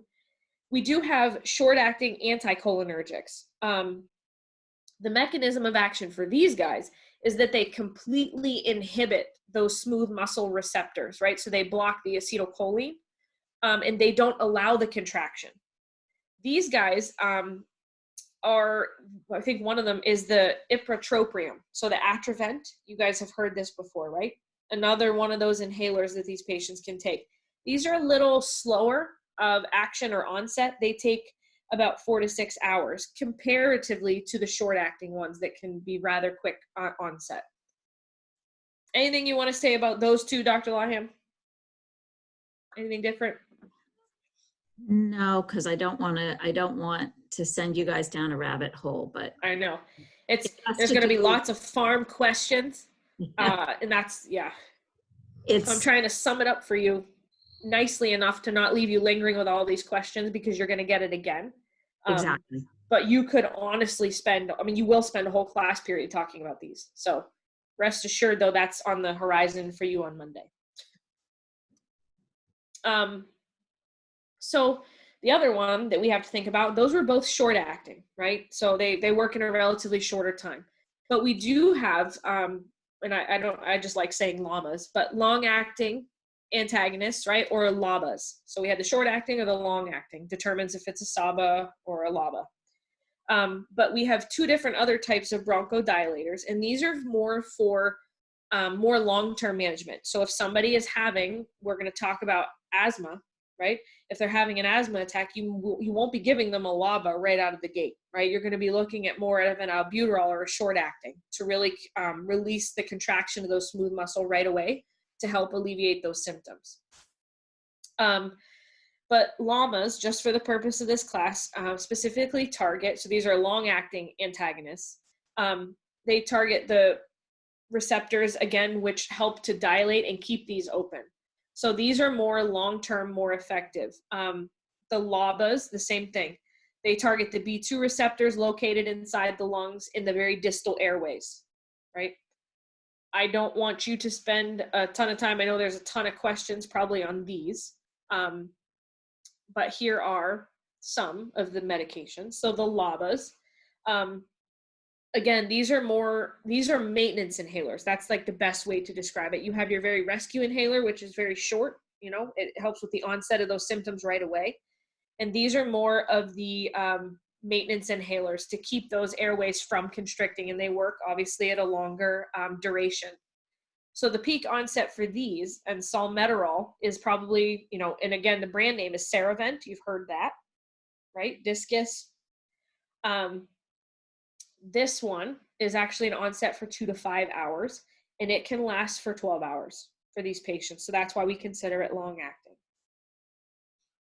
And then there's my picture again. I really like it. You see that thickened wall, right? And then that's what this medication does.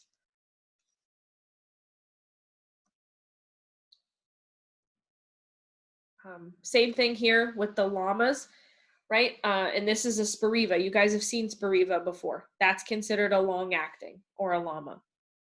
Okay? We're going to talk about inhalers and how to use them and everything. But most of the time they use the dual therapy. So they'll often use a LABA and a LAMA together.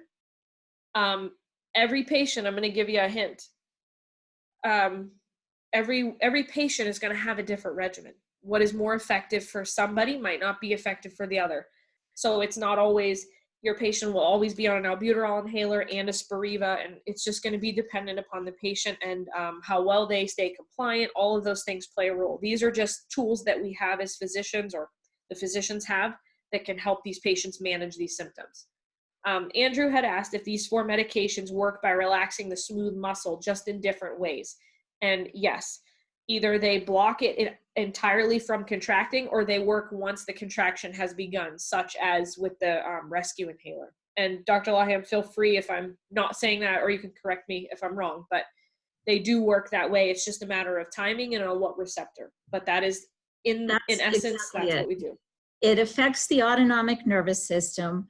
One of them actually stimulates the sympathetic nervous system. That's your bronchodilators, your your albuterol, and the other one blocks the parasympathetic. So essentially, you kind of get a synergistic, if you have them both, they work together really nicely because one's preventing contraction while the other is dilating.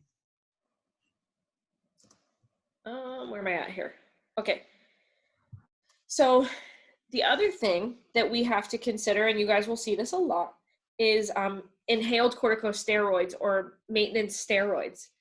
This is also something that's usually given in combination with the SABAs or the LAMAs or the LABAs, whatever. But these do not, what's important, and most people assume that this is one of those like rescue type drugs. Corticosteroids, even if they're inhaled, are not something that we're going to give as the first line. They don't block the immediate response. These are more given, again, that's why we call them maintenance. So they're given to prevent that inflammation, right? Beclomethasone is one. That's probably the most common one that I am familiar with. But they, again, decrease that local airway inflammation and edema by inhibiting the effects of the histamine. So again, not something you're giving when somebody's in the acute phase of this. This is more maintenance and to prevent these reoccurrent exacerbations, if that makes sense. Okay.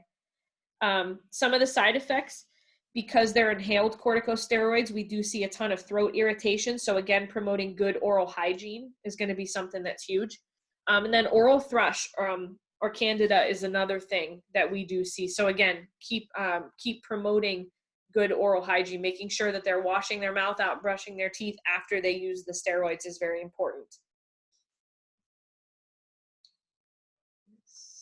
Okay, so this is just a nice picture of all the possible combination therapies. Again, like I said before, what one patient is on might be different than another, even though they both have emphysema, right? It's just going to depend on the effectiveness, how well they're compliant. To be honest, what they can afford insurance-wise. I don't know if you guys have seen a great deal of this, but these things are real expensive. So that's something that plays a pivotal role in whether or not these patients are compliant. Okay. Are we okay to keep going? Everybody's want to keep going through this? Can we just have like 5 minutes? You can. Thank you. Yep.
Professor Skulak, Yes.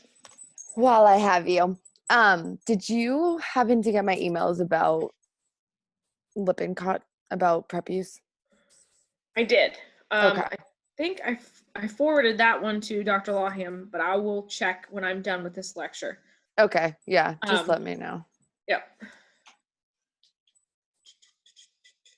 Thank you. Happened about Lippincott? Yeah.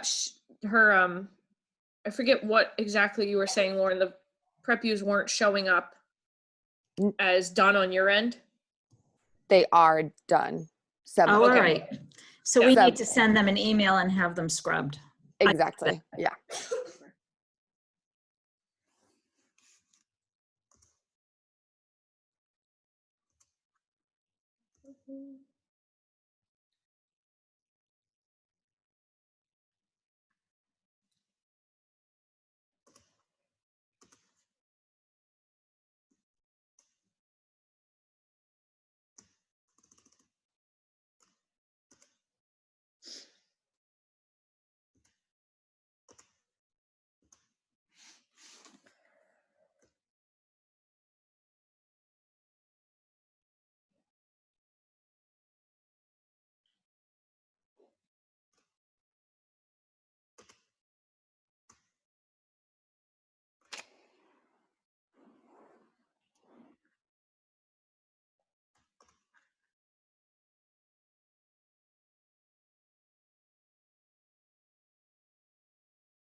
All right, everybody ready to get started again?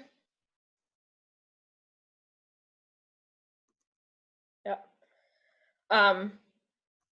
What I will do is I'll find a good spot for us to end because I feel like I'm losing. You guys are all mentally drained. I understand. So I'll find a good spot to go through some of these, and then I'll voice over the rest of it. Does that sound fair? Okay. I just All right. wanted to say to you guys too, this isn't going to be something that's going to happen every single time. We have a couple of, I think there's actually only one more lecture that this might occur, simply because, you know, we had to do some combining in order to be able to meet what your needs for this course this summer. So have no fear. It won't be like this all summer long. All right. Okay. So let's just get through. We only got a little bit more slides of the medications, and then we go into diagnosis and stuff, and we'll find a good place to stop. But the other medication that might be something you guys see, and I'm going to butcher this top here, but it's easier for me just to say theophylline, which is one of the drugs that goes under the methylanthines, I'm sorry? Did you say something? Okay, nobody said anything? I was just hearing things? Okay. So theophylline is an oral medication that can help decrease mucosal edema and relax those smooth bronchial muscles that we were talking about. The thing with this drug, and you don't really have to get into memorizing values per se, but it's just one of those drugs that does have actually a therapeutic level associated with it. And typically it's 5 to 15. So patients who get started on this as a way of managing these exacerbations often have to have this level drawn. I'm not exactly sure if it's monthly, like you would be with Coumadin. I've not actually had somebody on this. So I think Dr. Lawham might have more experience with this as far as timing of that. But just know that they depends on the patient. Yeah. Don't have tons because these give so many side effects that not a lot of people are on it anymore. Right. But there are still some because it's an old drug and it worked well for some people. So. Yep. And it's chemically related to caffeine. So if you imagine the side effects, right, when we have too much caffeine, like we all need probably right now, I could go for a little tachycardia, is tachycardia, hypotension, nausea, vomiting, and seizures are some of the things, which is what Dr. Lawham was saying, where it's a little bit older of a drug. We don't typically go to it, but we do sometimes see patients on it. So it's just good to talk about. We're going to skip this slide. It's just a nice, pretty picture of all the different types. The one thing I do want to talk about is oxygen therapy. So one thing that is different for most of your COPD patients, it's not uncommon, and I tell everybody who is going to be taking care of patients to ask this good question. When you take care of somebody who's hypertensive or diabetic and they have, you know, a blood glucose level or they have a blood pressure and they take it regularly, what's the one question nurses always ask? Who's with me? Can you repeat the question? So when you have somebody who is hypertensive, let's say, and they have a history of hypertension, and they regularly take their blood pressures, what's the one thing that we as nurses always ask them when they come into the hospital? What's a good question for us to ask? What's your baseline? Yeah, right? What's your baseline blood pressure? So the same thing occurs with COPD patients, right? It's always good because, again, this is a chronic disease. They live with this. So it's really good, and I've done it myself. I've watched students do it. Dr. Lawham's seen everybody do it, where you go and you put your pulse ox on because we're awesome nurses and we're doing a really comprehensive respiratory assessment. We look at the monitor, and the monitor says 85%. And our brains go, oh, it's too low, it's too low. And we start panicking, right? And we got to put O2 on them and all these things. But I encourage you to look at your patients because most COPD patients, remember, this is chronic. It's a problem with retention, right? Or airflow. They learn to live in this state. So sometimes 85% is actually normal for them to live their day-to-day lives. So it only makes sense for us as healthcare providers when we look at their SpO2, right? Ideally, in a perfect world, we love all of our patients to be like above 93 at this point, right? That's considered normal. They've kind of dropped it from like 99. COPD patients, anything greater than 90. Okay, so we give them a little bit more wiggle room because we know that they run typically lower with their oxygen saturation. So when this whole debacle about how much O2 do we give them, we have to be minimal, right? We start them on a very low dose, but we also have to remember if we jump them to 6, we can knock out their ability or their body's want to drive for oxygen, that hypercarbic drive. So it's not that you never give these patients oxygen, it's that you do so very cautiously. Because remember, every time you go up and you turn that nozzle up and you give them 2 liters or 3 liters, you slowly can decrease that drive. So we just have to be careful. It's not that we don't do it. Does that make sense? Okay. Because I've had that question in simulation cases before. It's a really good take-home point. Oxygen safety, I feel like as many times as we can talk about this, somehow it does happen still. But you want to make sure that you guys are doing, when somebody's wearing oxygen, you've talked about this probably before, right? You're making sure you're doing a good skin assessment behind the ears where the nasal cannula can sit, up under the nose, the bridge right there as it forks. That can be very irritating. Patients can have red, chafed skin. It's very uncomfortable for them. And then what they'll do is they'll take it off because it's very uncomfortable and then they won't be getting their oxygen. So you have to make sure you're doing those. You guys do know that no smoking should occur around oxygen. When patients go home, that is a key education point, right? Making sure they're not smoking. I say that because when I was working at Maine Med, you couldn't believe how many times patients were being life flighted in because of that very reason. So even though we talk about it and it seems very common sense, it still does happen. You can provide humidification for oxygen if it starts to become very irritating to their nostrils or the upper airway and the nose. So that's something. Let's see, what else? Pressure points you can pad with gauze or Band-Aids too, like behind the ears. If you have a frail older patient that you know that that's where it's rubbing, you can do something like that too. So I think that's just good education, probably something you already know. Was that the next slide? Yes, okay. So surgical management for COPD, right? We can do a lung volume reduction surgery. What we mean by that is we can actually go in and remove portions of the diseased lung that are no longer functioning. That is an option.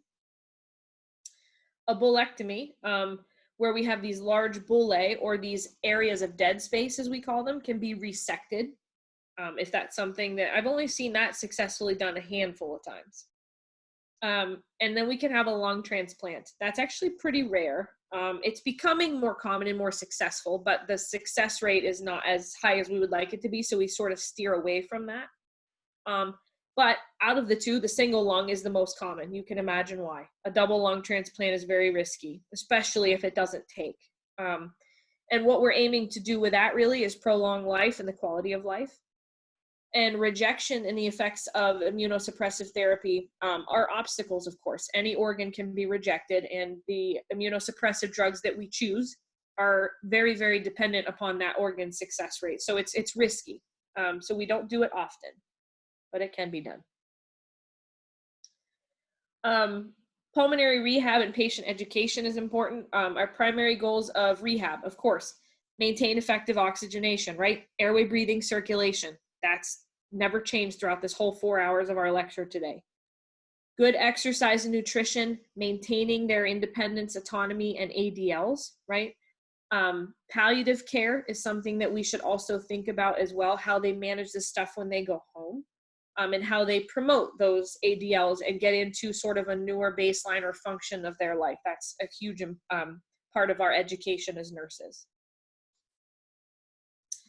Our priorities, again, impaired gas exchange, ineffective airway clearance, ineffective breathing pattern.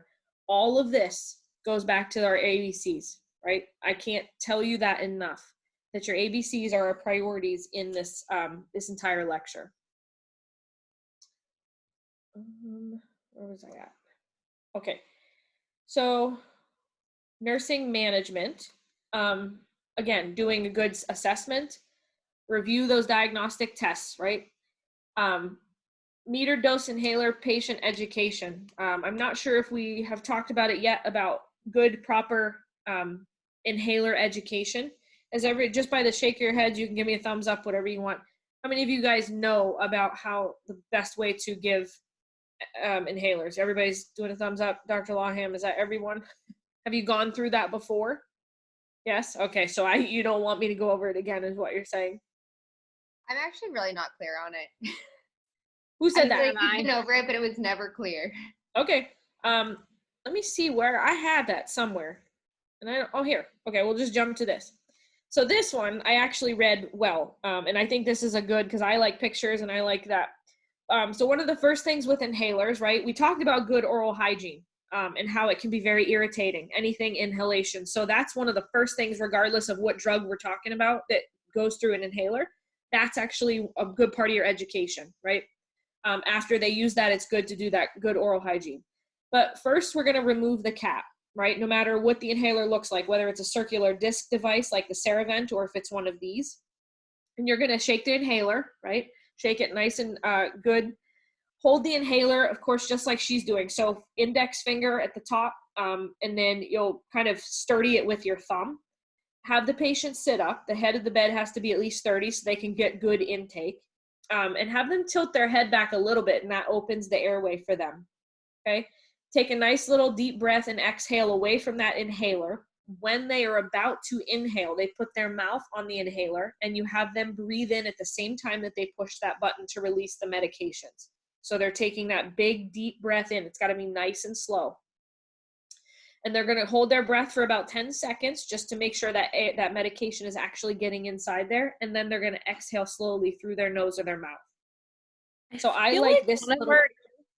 Sorry, Professor Spillick. I feel like one of our teachers told us that you weren't supposed to put your mouth on it. I was just going to say the same thing. Yeah. They said to hold it away from your mouth, but like a couple inches away. Right. So I think Professor Blaze told us that. I've not seen that. Maybe so. There's a thing called a spacer, and I don't know if maybe without the spacer though. Like she had even talked about it without the spacer, because the spacer should. I feel like it's way easier for people to do it when they put it in their mouth. Yeah, I would have to clarify as to maybe what information what source that came from, because I've seen patients not do that well, and that's incorrect. They're not getting that medication. It's going in the air. right? And they're not getting it. I think they said that it was going to hit the back of their throat or something if they put it all the way in their mouth. And that's why they told us not to do it that way. I have not personally heard that. I could do more investigative work on figuring that out. I think John's saying that the patho professor told you that. So I'd have to look. I've been in the hospitals, and if they're not using a spacer, they're putting their mouth on it, and that's been Put it up to the lips. Yeah. Otherwise, it just goes into the air. That's the problem. And the timing of it is so difficult too. And the farther out it is, they're going to take a breath in, and there's going to, some of it's going to go around. Whereas if it's right up to the lips, when they pump and inhale, it'll go right down. It just, And so this is the spacer that you guys might have, you'll see it a lot. People use this a lot. And this helps just to promote sort of making sure all of that medication is inhaled. Some patients use it, some patients don't. For the most part in practice in main med, I see most of us using the spacers. But that's just another thing that you might see. I'm really curious to see where that sort of originated from. So I'd have to dive into that, and we'll get back to you. How's that sound? Just to clarify that for you guys. Who has a question? It says here, there were a couple other comments about it. Our professors in adult health told us that too, because Bailey, you weren't in patho, but you remember hearing it. So, I remember hearing it from when we were in skills lab. It's just confusing when it's contradicting. Yeah. No, I agree. It's very confusing. And I'd be lying to you if I said that I didn't see patients do that. I'm sure there's patients that don't want to put it in their mouth. But it's just you're not getting the full dose. Because remember, those things are based on dosages. And if every puff is, 5 milligrams, if they're not putting their mouth and inhaling that, they're getting a fraction of the dosage. That makes so much more sense, honestly. Yeah, I don't know, maybe, and like I said, you see people doing it wrong all the time. So I'm glad whoever said, can you reiterate that, because I don't understand it, because there are many people that don't understand it. For the life of me, I couldn't figure out how to use an inhaler either. And there's so many different shapes and sizes, and there are contradicting pieces of information. But I think the biggest thing, again, when you're talking about inhaled medications, is oral hygiene. That's a big one. Dr. Laham, when she talks about, I'm pretty sure there's certain medications and not ours that we talked about today, but there are some that can cause, ulcerations in the lining of the mucosa. So that's why oral hygiene is such a big deal. But I will find out. We'll do some more work and figure out where that has come from, or because I've never seen that unless somebody's using it incorrectly, and then you have to go and correct them. Let me just put in my 2 cents. I'm wondering if they're teaching you not to put it in their mouth so that they're not trying to suck and inhale or something. They want to put, it's got to go right up to the lips, and they pump. But maybe it's I don't know. We'll run it by them and see. But I've never seen anybody use an inhaler that didn't have it right up to their lips. So. Right. Before I'll let you guys go, because I think we're starting to end here at COPD before we move into asthma. So asthma will be voiced over, and I'll make sure that you have the rest of that. Because as you guys know, we're not meeting on Monday. Monday will be the voiced over cardiac concepts lecture. Listen to that lecture. It is a concept that is threaded through 456 through the rest of our course. It's really, really important. And if there's something in there that you don't understand, we can touch base and talk about it, or you can email me and because it would be my voiceover that I did it for you guys. So if there's something in there that you don't understand, just feel free to email us. Before we go, I think we left off with that one, but of course our goals for COPD, I think whether it's emphysema or bronchitis, again, we want to help these patients return to as normal of a baseline as we can, right? Including their function and their activities, their ability to perform their ADLs. Relief from that dyspnea, like I said, that anxiety that comes with not being able to breathe or constantly feeling air hungry is very real for these patients. And you will see that more often than not when you get into clinical practice. We would love them to be complication free from COPD. That's another goal that we have. So everything that we can do, early ambulation, incentive spirometry, head of the bed, minimizing atelectasis, everything. We want to really try and do that for these patients. And again, the knowledge and ability to provide themselves with that long-term regimented care and improve that quality of life is all of our end goals. So I know that this has been a really long lecture day. And like Dr. Lawham said, it won't be like this all the time. It's just today, for some reason, the way that this fell, we needed to get both of these content areas into you. You guys have been troopers. I'm pretty proud of all of you guys, because unless I wasn't teaching this, I'd be probably falling asleep just like most of you guys are. So I'm going to let you go so that you can, have your brain have a break, because I don't want to get into another topic and then not be able to fully complete it for you guys. I feel like you're better at we're all better at ending on a good spot. So any questions? Dr. Lawham, anything you want to say? Just when will the cardiac lecture and the asthma lecture be uploaded by? So the cardiac lecture, we will probably, when is it? Probably by Friday, we'll open that folder for you guys. You guys can listen whenever. Because if you're one of those people that's got Memorial Day, you want to do something on Memorial Day, we'll have it for you so you can listen to it. Cool. And then I don't even know how many slides I have to look, but I will have this one up as soon as I can. It probably won't be tonight. It'll probably be tomorrow. Good. Okay. Yeah. Great. Thank you. All right. Yes. Any other questions? I saw something come up on a chat. Are you guys having office hours tomorrow? We will have office hours tomorrow. I was going to send an announcement. I think mine are posted from 9 to 11. I'm going to move that at 10. Okay. I have a doctor's appointment that they could not move for the life of me. So I'll be on there from 10 basically until 3. So I'll be there. And then Friday we will have it together. So I think Dr. Laham's in the morning from 8 to 10, and then I'm from 10 to 2. Or if you want to meet solo, you can always send an email to us. You don't have to come on those days. We have class on Fridays from 10 to 12. Yeah. Did you say 8 to 12? 8 to 10? 8 to 10. Yeah. Oh, okay. Is Dr. Lawham. Thank you. And we'll have to, so that's a steady thing, 10 to 12. Okay. So we'll have to figure out what to do with that. We can also, Dr. Lawham, we can probably talk about maybe coming on before class too, if that's something. Do you guys have anything? Well, you have a break, right? Between mental health. We have a class from 10 to 12, and then we have a break from 12 to 1. So we could also do something like that too. Or if anybody wants to meet with us, you can send an email and we can pop on and create an office hour. Like we can make a Zoom for you and, Dr. Lawham or I or whatever. Very easy to do. Yep. Okay. Feel free to do that. You're welcome. Have a good evening. Thank you. All right. Bye, guys.